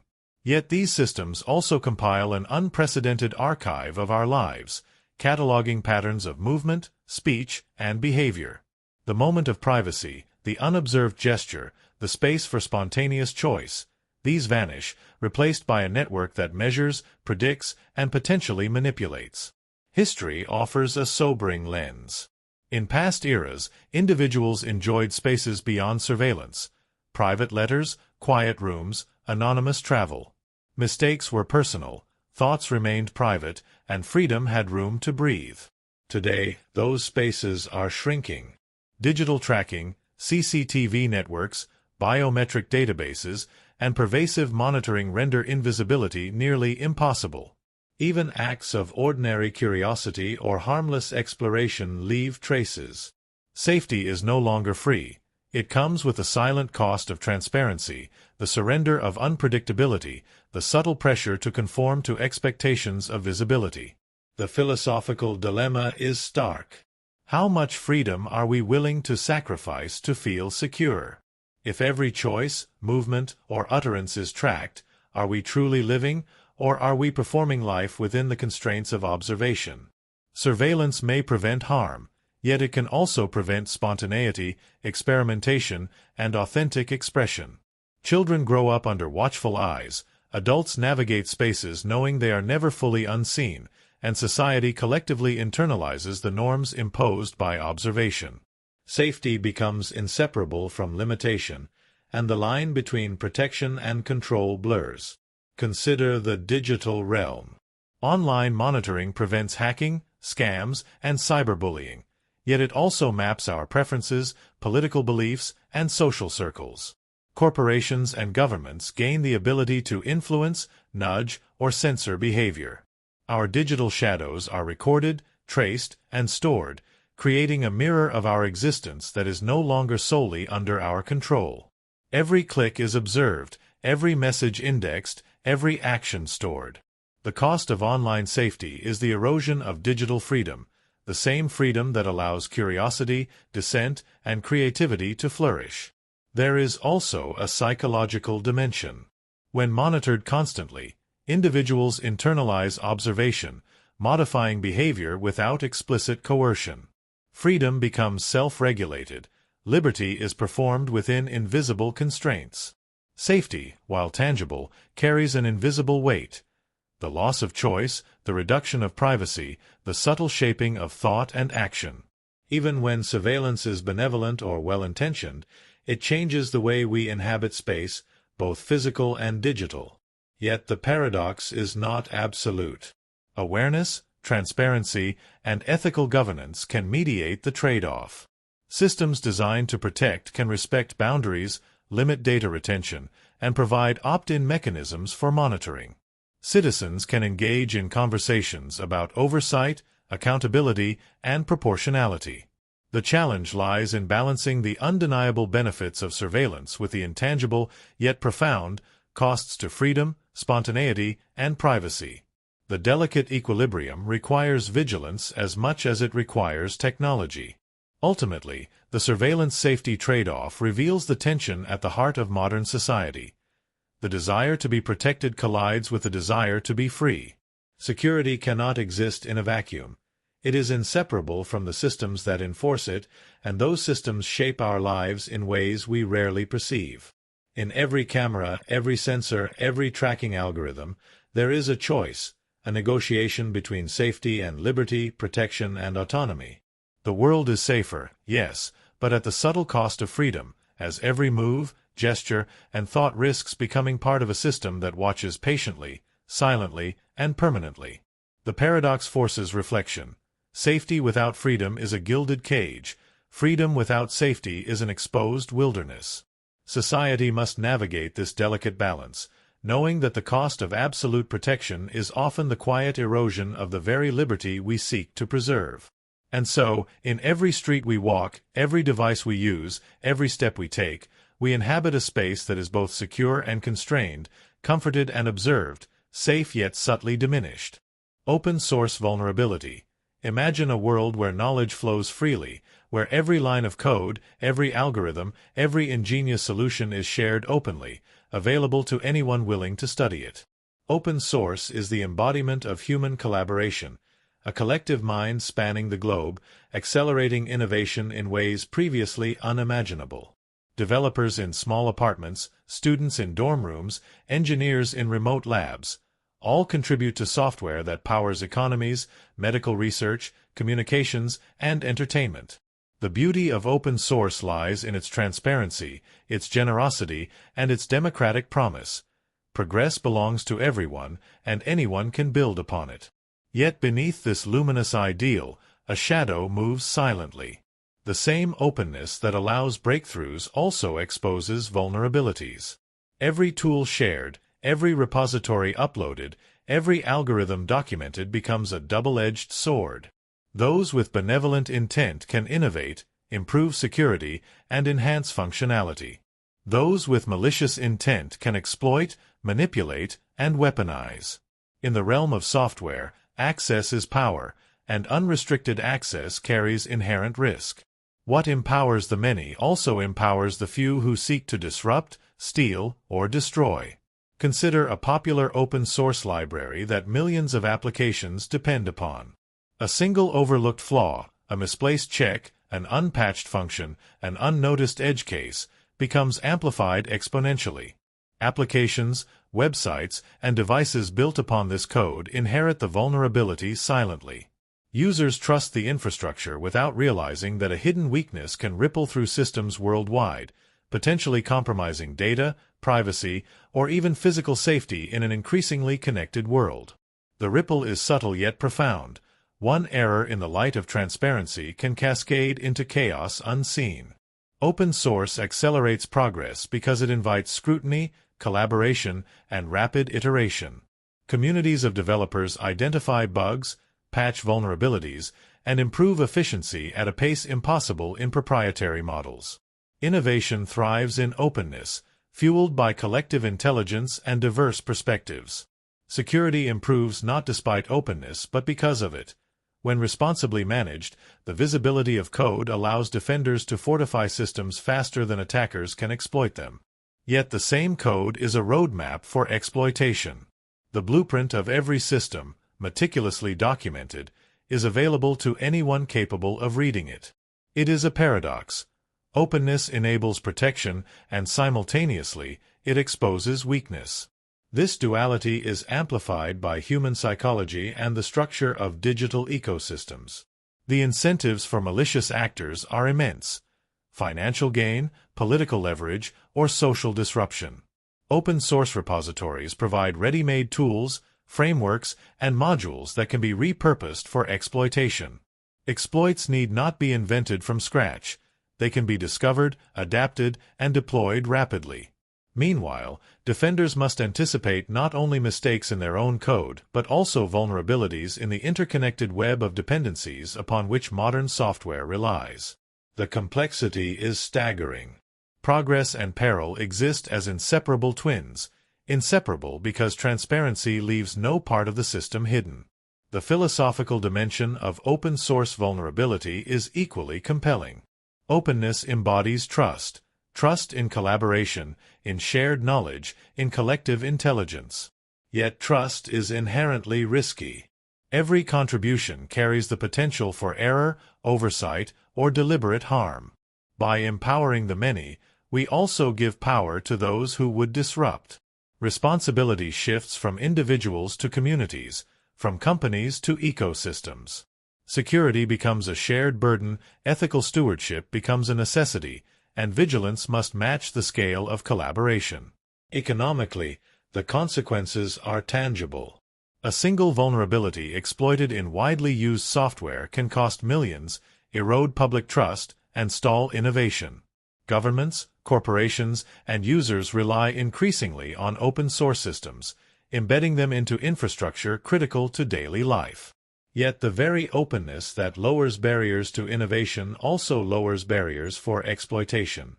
In this tension between speed and safety, between progress and vulnerability, society must navigate an ethical and strategic landscape that has no perfect solutions. Technologically, mitigation strategies exist, but none eliminate risk entirely.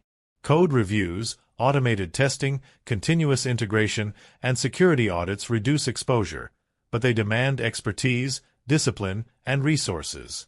Awareness of dependencies, responsible disclosure policies, and prompt patching can prevent disasters. Yet human error and the complexity of systems ensure that vulnerabilities will persist.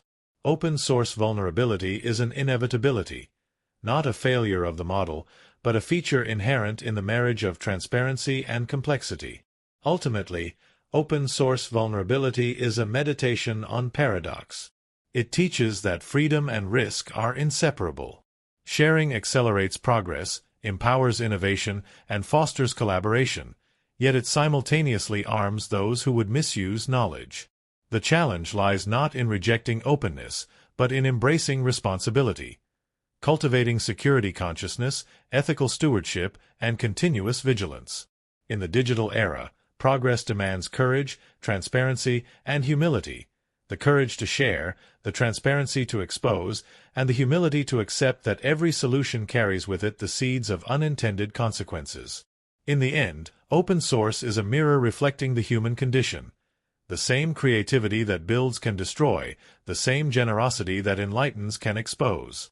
It is a dance of dualities, a reminder that in a connected world, empowerment is inseparable from vulnerability, and progress is inseparable from responsibility. To navigate this landscape wisely is to recognize that knowledge, once shared, is never neutral.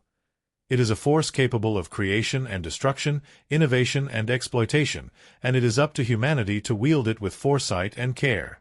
Distraction-free overload. Imagine a world where technology promises clarity, where every device, every application, every notification is carefully engineered to help you focus, to eliminate the noise of modern life. Minimalist tools appear simple: a stripped-down writing app, a single-purpose timer, a distraction-blocking browser extension. They promise serenity, control, and concentration. Yet within this pursuit of simplicity lies a paradox. The very tools designed to free you often demand management themselves. They add layers, steps, and routines that require constant attention, subtly shifting the burden of focus onto the user. The simplicity is illusory, a carefully packaged form of cognitive labor disguised as liberation. Consider a minimalist productivity app. Its interface is clean, almost beautiful in its emptiness. It boasts a single function, helping you concentrate on what matters. You open it, intending to work, only to spend precious minutes configuring preferences, setting timers, choosing themes, and integrating it with other tools. Notifications of completion, reminders to track progress, options to customize every element, all accumulate like tiny weights. In seeking freedom from distraction, you have invited a new form of engagement. Monitoring, adjusting, and optimizing the very system that promises to reduce effort. The workload shifts from the task itself to the infrastructure that supports the task. Minimalism becomes management, and focus becomes maintenance. This tension is not accidental. Modern tools operate on the principle of engagement, even when their purpose is to reduce engagement elsewhere. Each design choice, each configurable option, each progress tracker is intended to increase attention to the system itself. The paradox is stark. To escape distraction, we must attend to the mechanisms of distraction's prevention. The act of managing simplicity can eclipse the act of working, thinking, or creating. The more distraction-free the environment is meant to be, the more vigilance is required, and the more cognitive energy is consumed by the infrastructure rather than the task. Think of the timer app that promises to help you focus in 30-minute intervals. You spend 5 minutes setting it up, adjusting session lengths, enabling sound alerts, integrating it with task lists. Another 10 minutes are consumed tracking completion, adjusting schedules, or checking analytics to measure productivity. The distraction is no longer external. It has been internalized. The very tool designed to remove friction has introduced invisible friction of its own. Your focus is fragmented not by social media, but by the machinery of focus itself. The paradox becomes almost absurd. In the pursuit of simplicity, complexity grows. Psychologists and cognitive scientists note that this is not merely inefficiency, it is a structural challenge. The human mind is exquisitely sensitive to context switching. Each adjustment, each interface interaction, each configuration task requires executive control, working memory, and attention. The more frequently we manage the tool, the more mental energy is diverted from the primary task. Minimalist tools, in promising to reduce cognitive load, can inadvertently increase it. They are elegant, precise, and intelligent, yet their elegance masks an additional layer of responsibility. The simplicity we seek is contingent, fragile, and dependent on constant human management. Even beyond the individual level, this phenomenon has social and cultural implications. As teams adopt minimalist workflows, the labor of attention becomes distributed. Meetings are replaced by task boards, emails are replaced by project management apps, schedules are synchronized through shared digital tools. Each layer of simplification introduces a new protocol to learn, a new structure to monitor, a new set of expectations. Minimalism, intended to free time and attention, becomes a system of compliance and maintenance. The focus is no longer the work itself, but the infrastructure that promises to preserve focus. The simplicity becomes performative, a visible signal of productivity rather than its essence. Yet, within this tension lies opportunity for reflection. Recognizing the paradox allows conscious adaptation.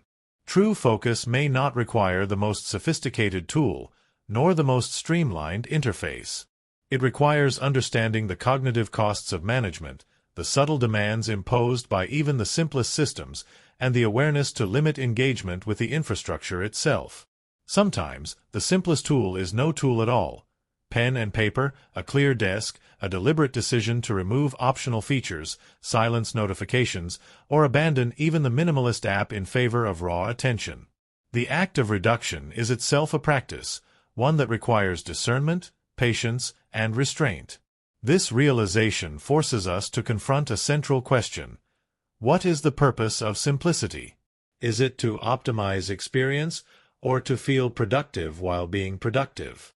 Is it to remove distraction, or to create a carefully controlled environment in which distraction can be monitored? The line is subtle, yet consequential. Minimalist tools are seductive because they promise agency, clarity, and liberation. Yet agency is fleeting if it is consumed by management, clarity is fragile if attention is divided, and liberation is illusory if the user is bound to maintain the system. Focus becomes performative, and simplicity becomes a project rather than a state. In the end, distraction-free overload reminds us that technology cannot replace discipline, mindfulness, or intention. Tools are extensions of the mind, not substitutes for it. The pursuit of simplicity is not in the configuration, the timers, or the curated interfaces.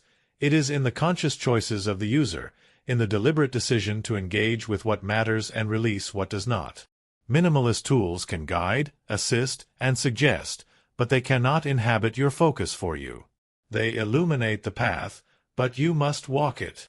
And in recognizing the paradox, the subtle tension between promise and reality, you reclaim not only productivity but the deeper clarity that technology alone cannot provide. The irony is profound. To be free from distraction, we must confront the distraction of simplicity itself.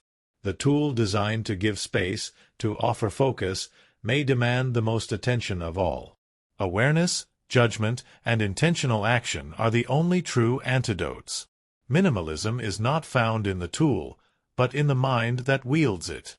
True focus is an art, and simplicity is a discipline, one that cannot be outsourced, automated, or optimized, no matter how elegant the system may appear. Digital permanence fragility. Imagine a world where every word you write, every photo you capture, every fleeting thought you post online exists forever. A tweet from years ago, a photograph taken on a whim, a comment made in passing, all preserved in the vast, unblinking memory of the Internet. At first glance, this permanence feels reassuring. Your memories, your creations, your history are no longer subject to the limitations of human memory or fragile paper. They endure, captured in servers, mirrored across continents, immune to decay, immune to forgetfulness. It is as though time itself bends to preserve your digital existence, granting you a form of immortality previously unimagined. Yet the permanence of digital content is a fragile illusion. The very systems designed to ensure its survival are themselves vulnerable. Servers fail. Data is corrupted. Storage arrays crash. Platforms disappear.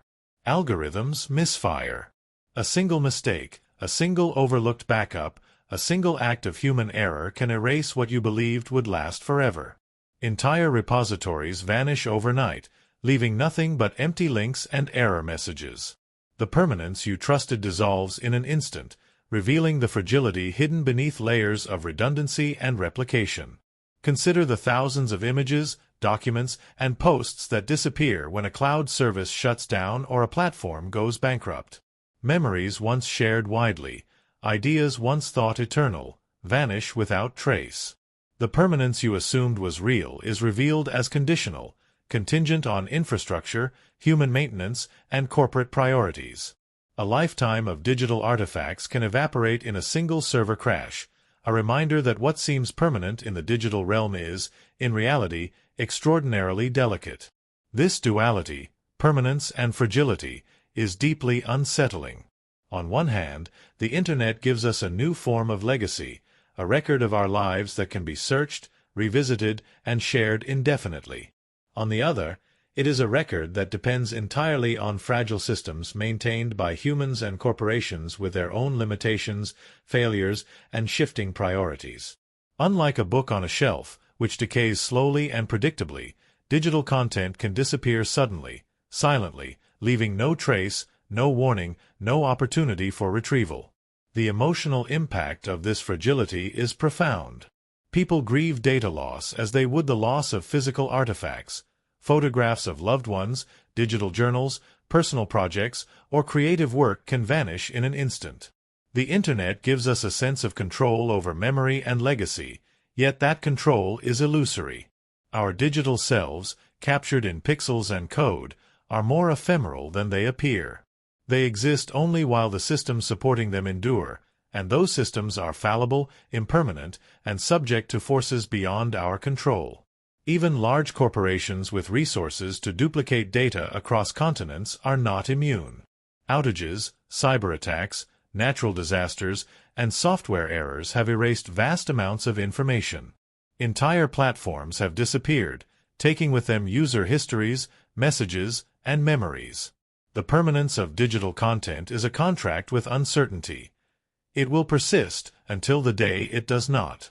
We entrust our histories to infrastructure built by fallible humans, with the expectation that servers will hum indefinitely, that backups will exist, and that algorithms will preserve what we hold dear. Yet all it takes is one failure to undo years, decades, or lifetimes of accumulated digital history. The fragility extends to the very concept of legacy. Histories and narratives, once written in stone or ink, are now encoded in software and stored on drives, dependent on electricity, protocols, and hardware. The permanence of the digital world is conditional on maintenance, adaptation, and continual care. Without this, content disappears into the void, as if it never existed. We are both immortalized and endangered simultaneously. Immortalized in the sense that anything online can, in theory, last forever, and endangered because the permanence is always precarious, fragile, and ultimately dependent on circumstances outside our control. Philosophically, this duality invites reflection on the nature of memory and legacy. What does it mean for something to exist forever if its continued existence depends on fragile infrastructure? What value does digital permanence hold if it can vanish in a heartbeat? Human memory, once considered unreliable and fleeting, appears almost more dependable than digital records.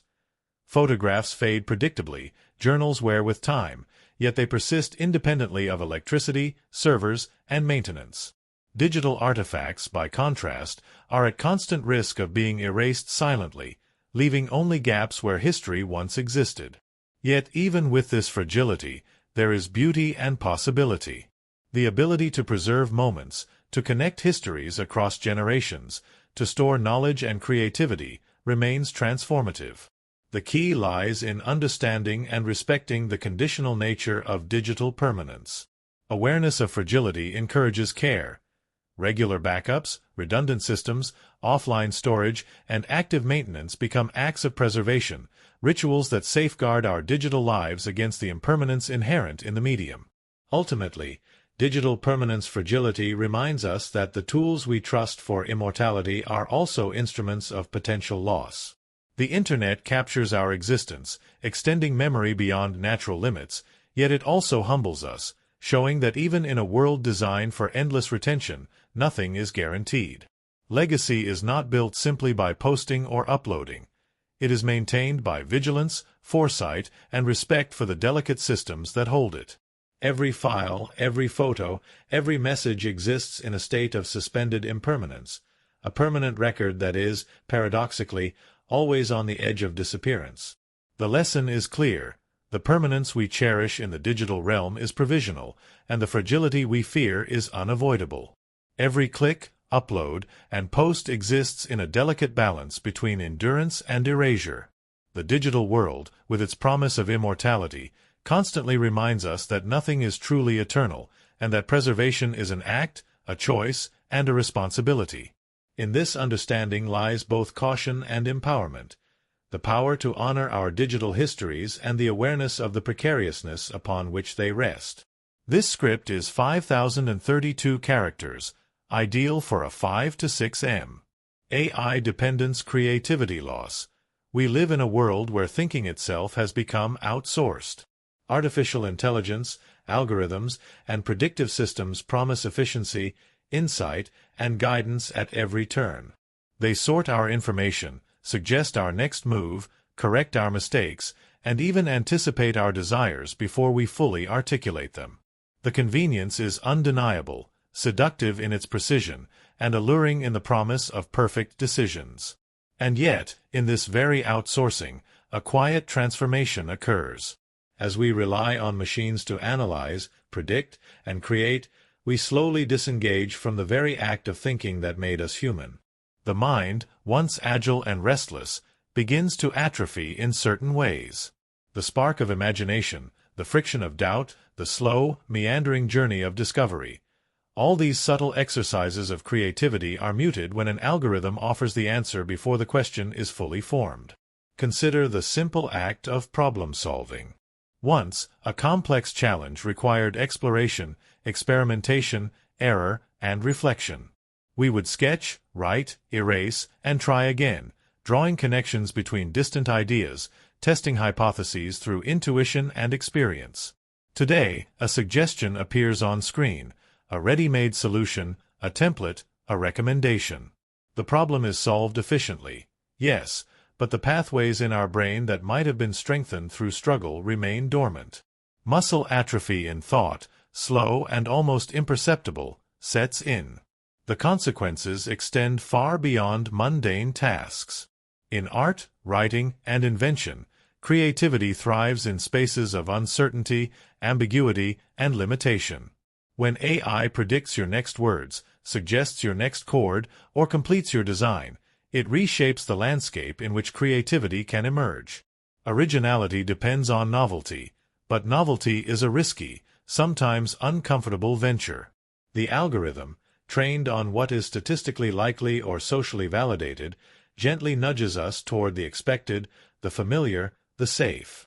Over time, the human mind, habituated to this guidance, forgets how to wander freely, to embrace mistakes as part of the journey, to cultivate ideas that emerge without external suggestion. Even memory itself is affected. When answers are available instantly, the need to recall, connect, and synthesize diminishes. Knowledge becomes a series of prompts and responses rather than a landscape we internalize, explore, and reshape. Thinking ceases to be a craft honed through repetition and reflection. It becomes a transaction with the algorithm, a constant dialogue in which our own agency slowly recedes. There is a subtle emotional dimension as well. Confidence in our own judgment, once cultivated through experience and experimentation, is quietly eroded. We begin to defer, often unconsciously, to the guidance of machines. Small decisions, what to write, what to draw, what argument to make, are filtered through predictive models. Over time, the mind internalizes the pattern. Why struggle when the machine can provide a solution that is often more polished, more efficient, more likely to succeed? History offers cautionary tales. Societies that rely too heavily on external structures for memory, problem-solving, or decision-making often lose the skills that sustain autonomy. Tools can amplify human capability, yet they can also atrophy the faculties they were designed to assist. AI is not inherently destructive. It is amplifying a paradox. The more it assists, the less practice we gain in the core exercises of imagination, creativity, and critical thinking. The more we succeed through algorithmic support, the more fragile our ability to succeed independently becomes. Yet, there are also pathways toward balance. Conscious engagement with thought, deliberate exercise of imagination, and practices that resist algorithmic shortcuts can preserve, even enhance, human creativity. Journaling without autocorrect, sketching without AI assistance, composing music without predictive sequences, debating ideas without instant verification.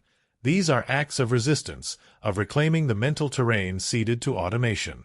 The act of thinking for itself, without a guide, becomes both a challenge and a discipline, a quiet rebellion against convenience. The irony is stark.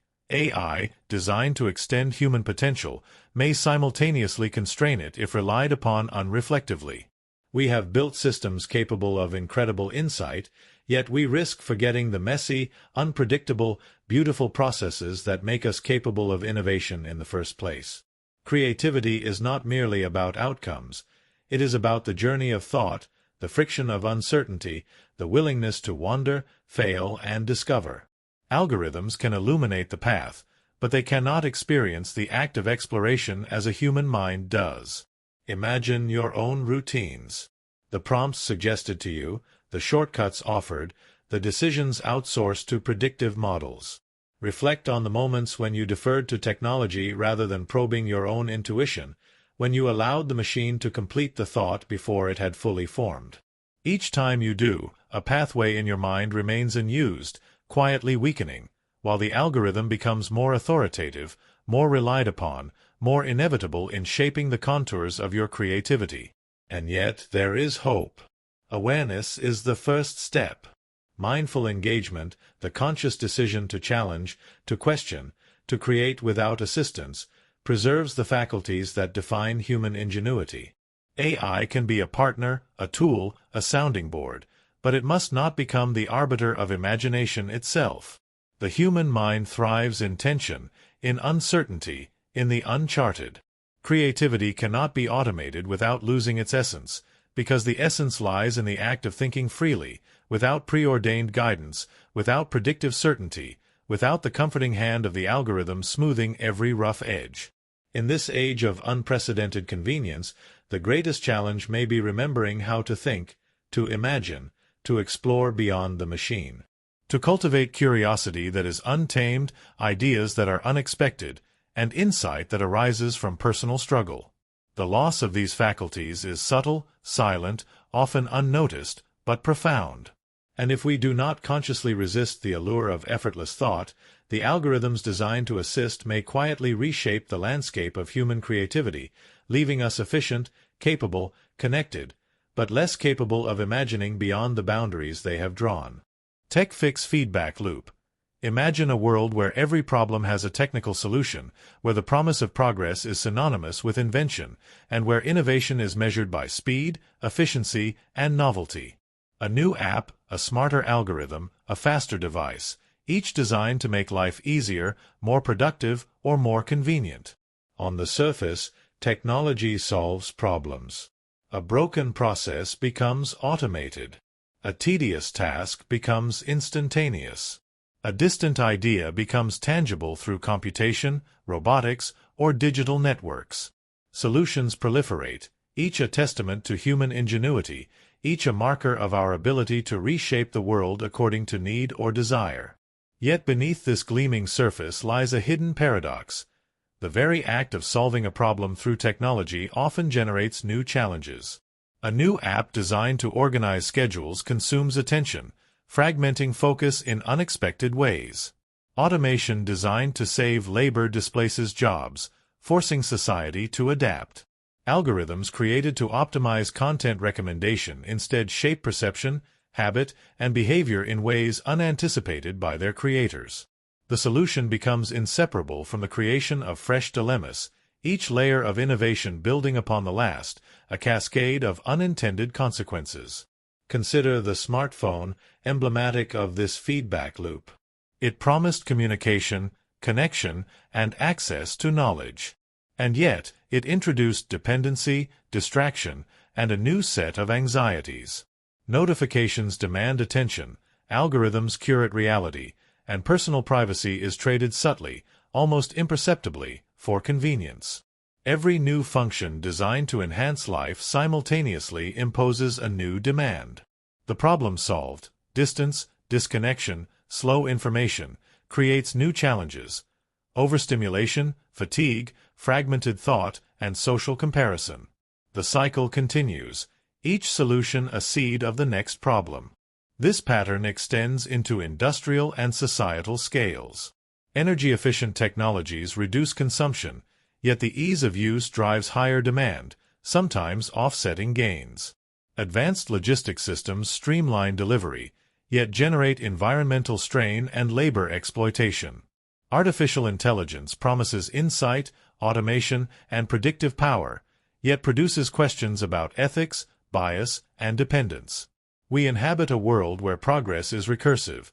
Every technical remedy contains the potential for a future challenge, every innovation a silent invitation to complexity. Psychologically, humans adapt to the rhythm of this feedback loop with both awe and frustration.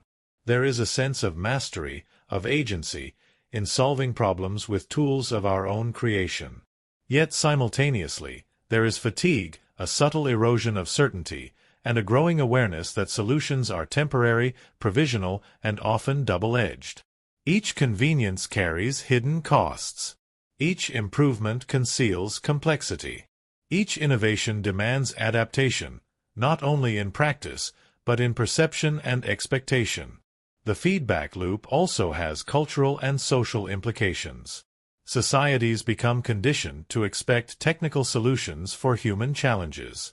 Problems that once demanded patience, negotiation, or reflection are now framed as solvable through engineering.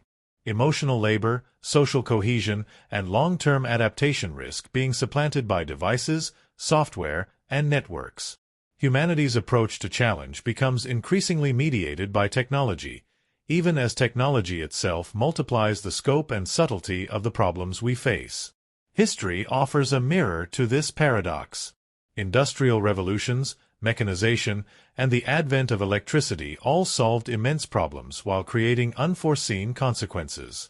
Every leap in technology, steam, electricity, computing, generated new dilemmas. The rhythm is consistent. Solution begets challenge, challenge begets solution, in a continuous dance that defines progress. The present digital age accelerates this cycle, compressing it into years, months, even weeks, creating a landscape of constant adaptation, perpetual problem-solving, and relentless innovation. At its heart, The Tech Fix feedback loop is a story about the dual nature of human creativity. Our capacity to invent is unparalleled, our drive to solve problems relentless. Yet in every solution lies the seed of new complexity, a reminder that mastery of the world is always provisional, fragile, and intertwined with uncertainty. Technology is not inherently good or bad, it is reflective, amplifying both the brilliance and the fragility of human endeavor. Understanding this loop requires reflection, patience, and perspective. It requires asking, does every solution truly address the underlying problem or merely postpone it, shifting its contours? Are we solving challenges or creating new layers of dependency, complexity, and consequence? In a world increasingly defined by rapid technological advance, recognizing the recursive nature of problem and solution is not pessimism, but awareness. The realization that every fix comes with a shadow, every innovation with a ripple. Ultimately, the cycle is inseparable from progress itself. To invent, to create, to solve is to engage in a dialogue with consequence. The Tech Fix feedback loop is not a trap, nor a failure. It is the living architecture of human ingenuity, a rhythm in which solutions and challenges coexist, entwined, perpetually shaping the trajectory of civilization.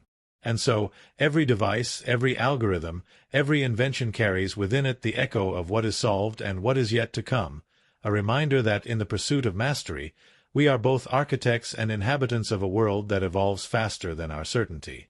Automation Poverty Paradox. Imagine a world where machines can accomplish the work of dozens, where intelligent systems handle repetitive tasks with flawless precision, and where technology can produce goods and services at unprecedented speed and minimal cost. In theory, this should be a utopia. Efficiency so great that scarcity becomes a relic of the past, a world where necessities are abundant, where humans are liberated from toil, and where wealth generated by automation can uplift societies. The promise is dazzling. Yet, the reality is more complex. Automation does lower costs and expand availability, but it also reconfigures the labor landscape in ways that are often harsh and immediate. Workers displaced by machines face uncertainty. Skills once valuable become obsolete overnight. Jobs vanish not gradually but in waves, and the human cost is immediate. Families struggle, communities falter, and inequality intensifies. The paradox lies in the very mechanism meant to create prosperity. The more efficiently we produce, the less certain human livelihoods become. Technology that should free people often traps them in new forms of scarcity. Consider the rise of automated manufacturing. A single robotic assembly line can produce thousands of units per day with minimal supervision. Companies save on wages, errors diminish, and consumer prices drop. Products become more accessible than ever. Yet the workers previously performing these tasks now face unemployment, underemployment, or the necessity of retraining in an unfamiliar economy. The economic gains are real but unevenly distributed. Society may consume more cheaply, but the individuals displaced feel the cost most acutely. The paradox extends beyond manufacturing. In logistics, algorithms optimize delivery routes, reducing fuel consumption and labor requirements. In finance, AI predicts market fluctuations and automates trading with precision no human could match. In healthcare, intelligent systems analyze data to accelerate diagnostics and treatment. Every sector gains efficiency, yet the displacement of human roles is ubiquitous. Skills that once guaranteed security, clerical work, retail, routine analysis, are systematically eroded, creating new forms of economic precarity even as overall wealth rises. This tension is not merely economic, it is deeply psychological. Employment is more than income, it is identity, purpose, and social cohesion. Sudden displacement can fracture these foundations. Communities built around certain industries lose cohesion. Generations of expertise become undervalued. People feel adrift in a world that rewards efficiency over human labor, speed over experience, and algorithms over intuition. Poverty is not only material but also existential. The paradox of automation deepens precisely because the benefits of technology are immediate, tangible, and widespread, while the human cost is invisible until it reaches crisis proportions. Politically, the paradox presents profound challenges. Policy can mitigate some consequences: universal basic income, retraining programs, and safety nets, but these solutions are reactive, often lagging behind the rapid pace of technological adoption. The machinery of governance struggles to match the velocity of change, and social unrest grows in the gaps. Automation promises abundance, yet abundance arrives unevenly. Those with capital, education, or access to technology gain disproportionately, while the displaced bear the immediate brunt. The very tool designed to improve life can exacerbate inequality, producing simultaneous progress and suffering. The paradox also illuminates the duality of human innovation. Technology is morally neutral. It amplifies intention, skill, and planning, whether for human flourishing or exploitation. Machines can feed billions more efficiently, create safe transportation, and automate dangerous work. Yet they also replace livelihoods, amplify wealth disparities, and accelerate the erosion of social safety nets. Every gain is shadowed by displacement. Every leap forward carries a cost. The more we optimize production, the more urgent the ethical and social considerations become. Psychologically, automation reshapes perception of value and effort. Work was once the primary metric of contribution. Now, efficiency often eclipses engagement. Human labor is compared to machine output, and anything that cannot be automated risks devaluation. Societies must wrestle with what it means to live meaningfully when survival no longer depends solely on toil, yet survival is still threatened by economic disruption. The paradox is a mirror of progress itself. Abundance grows, but humans can feel scarcity more sharply than ever. Ultimately, the automation-poverty paradox is not a failure of technology but a challenge of adaptation. It compels society to rethink the relationship between work, wealth, and human dignity. It asks us to consider not only how machines perform tasks, but how humans thrive within the systems we create. To navigate this paradox requires foresight, ethical governance, social innovation, and an acknowledgement that progress is not linear. It is a balance between efficiency and equity, abundance and access, automation and humanity. In the end, automation can elevate society to heights previously unimaginable, yet without careful stewardship, it can deepen the valleys of poverty. The promise of technology is real, yet paradoxically, so is the peril. Humanity must learn to wield machines not only for productivity but for purpose, not only for efficiency but for equity. Only then can the vast potential of automation coexist with the enduring necessity of human welfare, bridging the paradox between abundance and deprivation. Smart city vulnerability. Imagine a city where every system is connected, where electricity grids, traffic lights, water supply, public transport, and emergency services communicate seamlessly.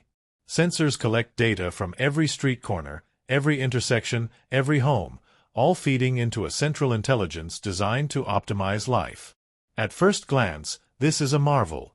Efficiency maximized, waste minimized, convenience amplified. Commuters follow real-time traffic updates, emergency responders reach incidents faster, energy consumption adjusts dynamically to demand, and public services anticipate needs before they arise. Life seems smoother, safer, almost frictionless. The city appears alive, thinking, responding, adapting. But beneath this elegance lies an invisible tension. The same interconnectivity that enables efficiency also breeds vulnerability. Every system is a node in a complex web. Each connection, each interface, each automated protocol is a potential point of failure. A single breach in one corner, a misconfigured server, a compromised sensor, a corrupted algorithm, can ripple outward.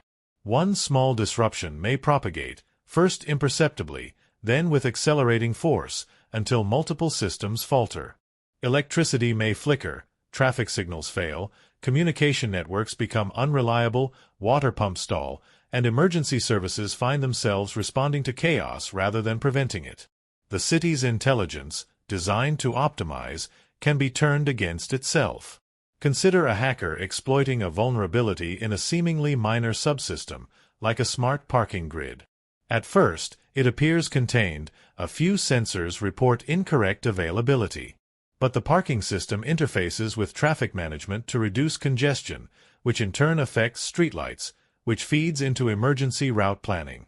Suddenly, ambulances face unexpected traffic jams, fire trucks encounter blocked intersections, and communication delays amplify confusion. One small breach, amplified by interconnectivity, cascades into a total system disruption. Life in the smart city, previously predictable, becomes unstable, fragile, and frighteningly dependent on technologies that are themselves human-designed and inherently fallible. Even without malicious intent, vulnerabilities arise from complexity. Updates, patches, misconfigurations, hardware failures, or software bugs can initiate cascading effects. Unlike traditional cities, where systems operate largely independently, smart cities are tightly coupled. The interdependence that produces efficiency also concentrates risk. A failure in a single power substation can trigger traffic chaos, which delays emergency services, which amplifies accidents and health crises. A glitch in water treatment sensors can compromise supply, triggering alerts that shut down unrelated municipal services. Every efficiency is a thread, and when one snaps, the pattern unravels in unexpected ways. Psychologists and urban theorists note that humans are often blind to systemic risk until failure occurs. The more seamless the experience, the more invisible the underlying complexity. Residents may trust that streetlights will function, traffic will flow, and power will remain stable, never realizing that each convenience rests on a fragile network of interdependent systems. Awareness of vulnerability is suppressed by smooth operation until the failure arrives suddenly, leaving people unprepared, helpless, or disoriented. The city's intelligence is a silent partner, invisible until it falters, and its failure magnifies human vulnerability rather than mitigating it. There is also an ethical dimension. Smart city infrastructure relies on massive data collection, location tracking, energy usage, consumption patterns, even personal schedules. This data enables efficiency but also concentrates control and creates targets for exploitation. A single breach can expose private lives, manipulate resources, or distort public services. Privacy becomes intertwined with safety, and both can be compromised in a single cascade. Security is not just a technical issue, it is a social one. The vulnerabilities of a smart city are not merely mechanical. They affect trust, autonomy, and daily life at every level. Yet there is opportunity in understanding this fragility. Awareness allows for deliberate design, redundancy, and fail-safes.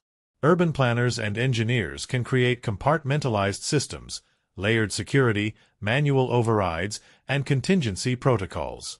Citizens can be educated, systems stress-tested, and vulnerabilities anticipated rather than merely reacted to.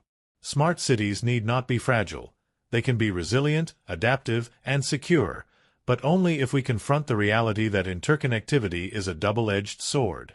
Every advantage carries latent risk. Every optimization is also a potential liability. In essence, smart city vulnerability teaches a timeless lesson. Efficiency without resilience is fragile, connectivity without foresight is dangerous, and intelligence without humility is perilous. A single breach can ripple outward, transforming life from seamless convenience to disorienting chaos.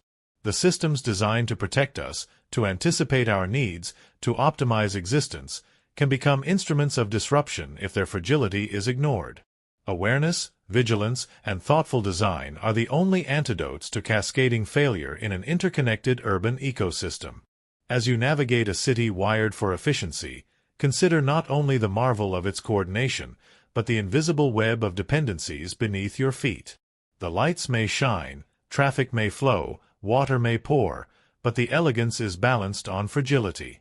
One breach, one overlooked vulnerability, and the illusion of seamless life can unravel, reminding us that the intelligence of the city is only as resilient as the humans who design, maintain, and guard it. The promise of a smart city is immense, but its security is never guaranteed. Its brilliance is inseparable from its risk, and its convenience is inseparable from potential chaos. Quantum computing threat. Imagine a world where the most complex problems, the calculations that today would take centuries, could be solved in an instant. A world where the limitations that define classical computing, the time, energy, and scale required to simulate, predict, or optimize, no longer exist. Quantum computing promises exactly this: a leap into a new paradigm where information is processed not in ones and zeros alone, but in qubits that exist in superposition, entangled with one another across space. A quantum computer can explore countless possibilities simultaneously, arriving at solutions with a speed that defies intuition. For scientists, researchers, and innovators, the promise is staggering. Problems in chemistry, materials science, medicine, and artificial intelligence that were once beyond reach may now be solved in hours or minutes. Complex simulations of molecules could lead to cures for diseases, new materials could be discovered that transform energy storage, and AI systems could evolve beyond anything imaginable, learning and optimizing at rates previously deemed impossible. The potential to accelerate human progress is unprecedented. Yet with this promise comes a threat as profound as the opportunity. Quantum computing, by its very nature, undermines the foundations of digital security. Modern encryption, the locks that safeguard banks, governments, communications, and personal data, relies on the difficulty of solving certain mathematical problems, prime factorization, discrete logarithms, and other complex calculations. Classical computers take so long to solve these problems that encryption appears unbreakable. A quantum computer, however, can perform these calculations in moments, rendering current encryption trivial, exposing information long thought secure. The safety of financial systems, confidential communications, and personal privacy could vanish in an instant. Imagine the implications: every password, every secure message, every banking transaction suddenly vulnerable. Systems designed for centuries of protection would crumble overnight, not due to human error or oversight, but because the very mathematics underpinning security would be instantly solvable. The digital trust that holds societies together, commerce, law, diplomacy, healthcare, could evaporate, leaving chaos in its wake. Governments, corporations, and individuals would confront a reality where secrets and assets could be accessed at will, and the distinction between privacy and exposure would dissolve. The threat is not hypothetical. Researchers are already experimenting with quantum algorithms capable of breaking current cryptographic schemes. While large-scale quantum computers are not yet widespread, the timeline for their emergence is accelerating. The potential window between the breakthrough and the deployment of quantum-resistant encryption is perilously short. Information considered safe today could be intercepted, recorded, and decrypted in the future, exposing sensitive communications retroactively. The concept of future-proof security becomes meaningless in the face of quantum capability. This looming challenge has profound societal and psychological effects. Entire systems of trust, from elections to financial institutions, from personal communications to national security, are built on assumptions of computational infeasibility. The moment those assumptions are violated, the very fabric of societal confidence could unravel. Anxiety, uncertainty, and the specter of a future where every digital interaction is vulnerable become palpable. Every transaction, every private conversation, every stored memory is suddenly contingent on a technology beyond the reach of conventional protection. Yet human ingenuity responds in kind. Quantum-resistant cryptography, post-quantum algorithms, and hybrid systems are being developed to anticipate and mitigate the threat. These systems aim to create a new foundation of security, resistant to the computational power quantum machines will unleash. It is a race between potential destruction and the foresight to preserve trust, a delicate balance between innovation and caution. The challenge is as much psychological and political as it is technical. How do societies prepare for a paradigm shift that redefines security, privacy, and trust on a global scale? The paradox of quantum computing is clear.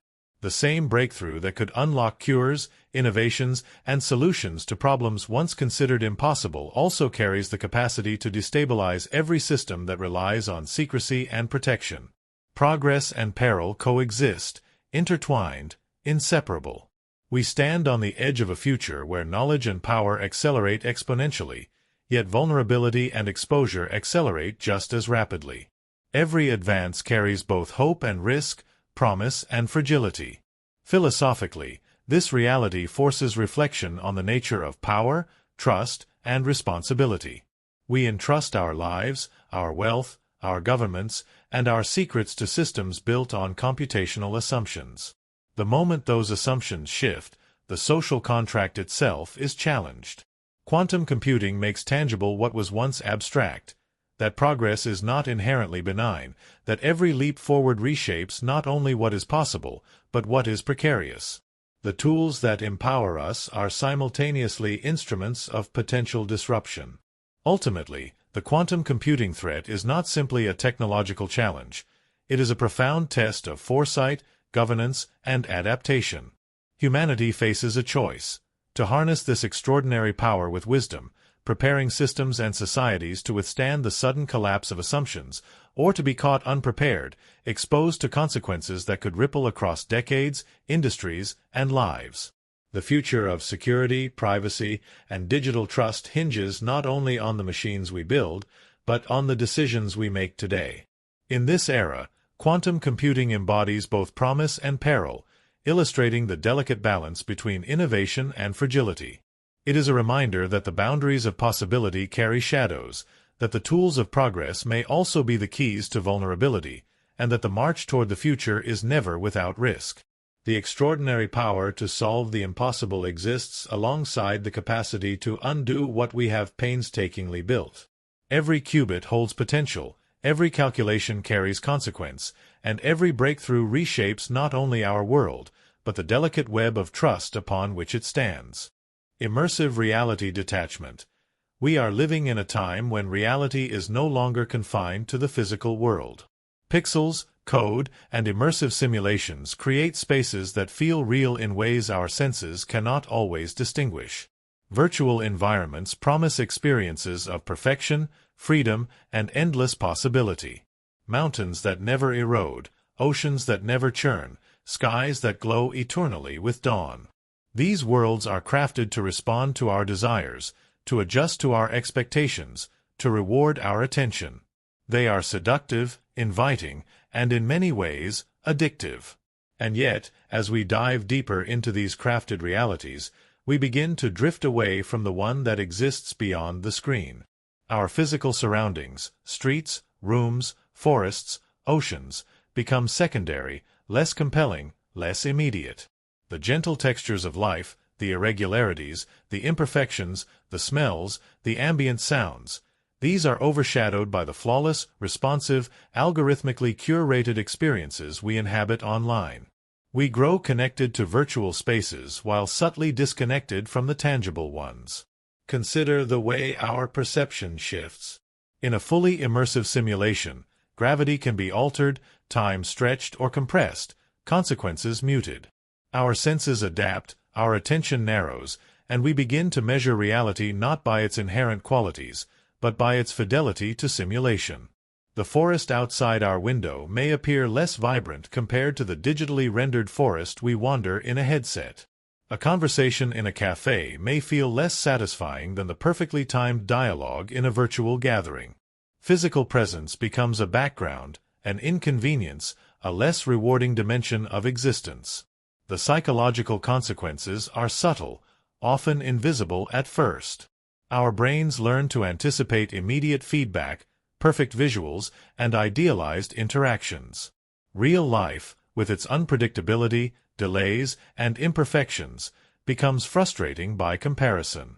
We feel a quiet impatience with the world as it is, longing for the instantaneous gratification that virtual spaces provide. Social bonds may begin to shift as well. Online interactions, designed to engage, entertain, and validate, can feel more compelling than face-to-face connections that require patience, empathy, and negotiation. The line between presence in the virtual and the physical becomes blurred. Even memory itself is influenced. Experiences in immersive worlds can feel as vivid, as emotionally resonant, as those in the physical world. The mind struggles to differentiate between simulated adventures and lived events, creating layers of perception where reality and virtuality intertwine. Over time, our emotional investments, our attentional priorities, and even our values may shift to favor the malleable, controllable, and endlessly gratifying environments of virtual spaces. The physical world, in contrast, demands adaptation, resilience, and acceptance of uncertainty, qualities we may practice less as immersion deepens. This is not a condemnation of technology. Immersive realities offer education, therapy, creativity, and connection. They allow us to explore scenarios impossible in the physical world, to simulate outcomes, to inhabit perspectives we would never otherwise experience. But when the majority of attention, time, and engagement migrates to these digital landscapes, detachment from the physical becomes a quiet, structural shift in our cognition. Our senses are trained, our emotions conditioned, and our priorities realigned in ways that favor virtual existence. Imagine a child growing up in a world where digital forests, cities, and social spaces feel as real as the neighborhood outside. Their hand reaches instinctively for a controller rather than a tree branch. Their eyes linger on pixels rather than the clouds. Their social scripts are learned through avatars rather than human expressions. They gain fluency in the logic, language, and physics of simulated worlds, but at the cost of subtle attunements to the physical world. The way sunlight refracts through leaves, the friction of a stone underfoot, the unpredictability of weather, the warmth of touch. Even adults are not immune. The longer we inhabit immersive worlds, the more our rhythms adjust. Our attention narrows, our sense of presence in physical space diminishes, and our bodies respond less intensely to stimuli outside the virtual. Walks in parks feel slower, conversations less engaging, meals less flavorful. The virtual is immediate, reactive, and endlessly interesting, while the physical is bound by friction, delay, and incompleteness. The mind, seeking stimulation, begins to favor the environment that rewards it more consistently. Detachment is a gradual drift, not a sudden rupture. Each hour spent in virtual environments is a small step away from unmediated reality. Each preference for simulated perfection over tangible imperfection shapes perception, attention, and desire. The consequences ripple across cognition, socialization, and well-being. The physical world does not vanish, but its subjective significance wanes, quietly replaced by a universe of controlled, curated, and endlessly responsive simulations. Yet, awareness can mitigate detachment.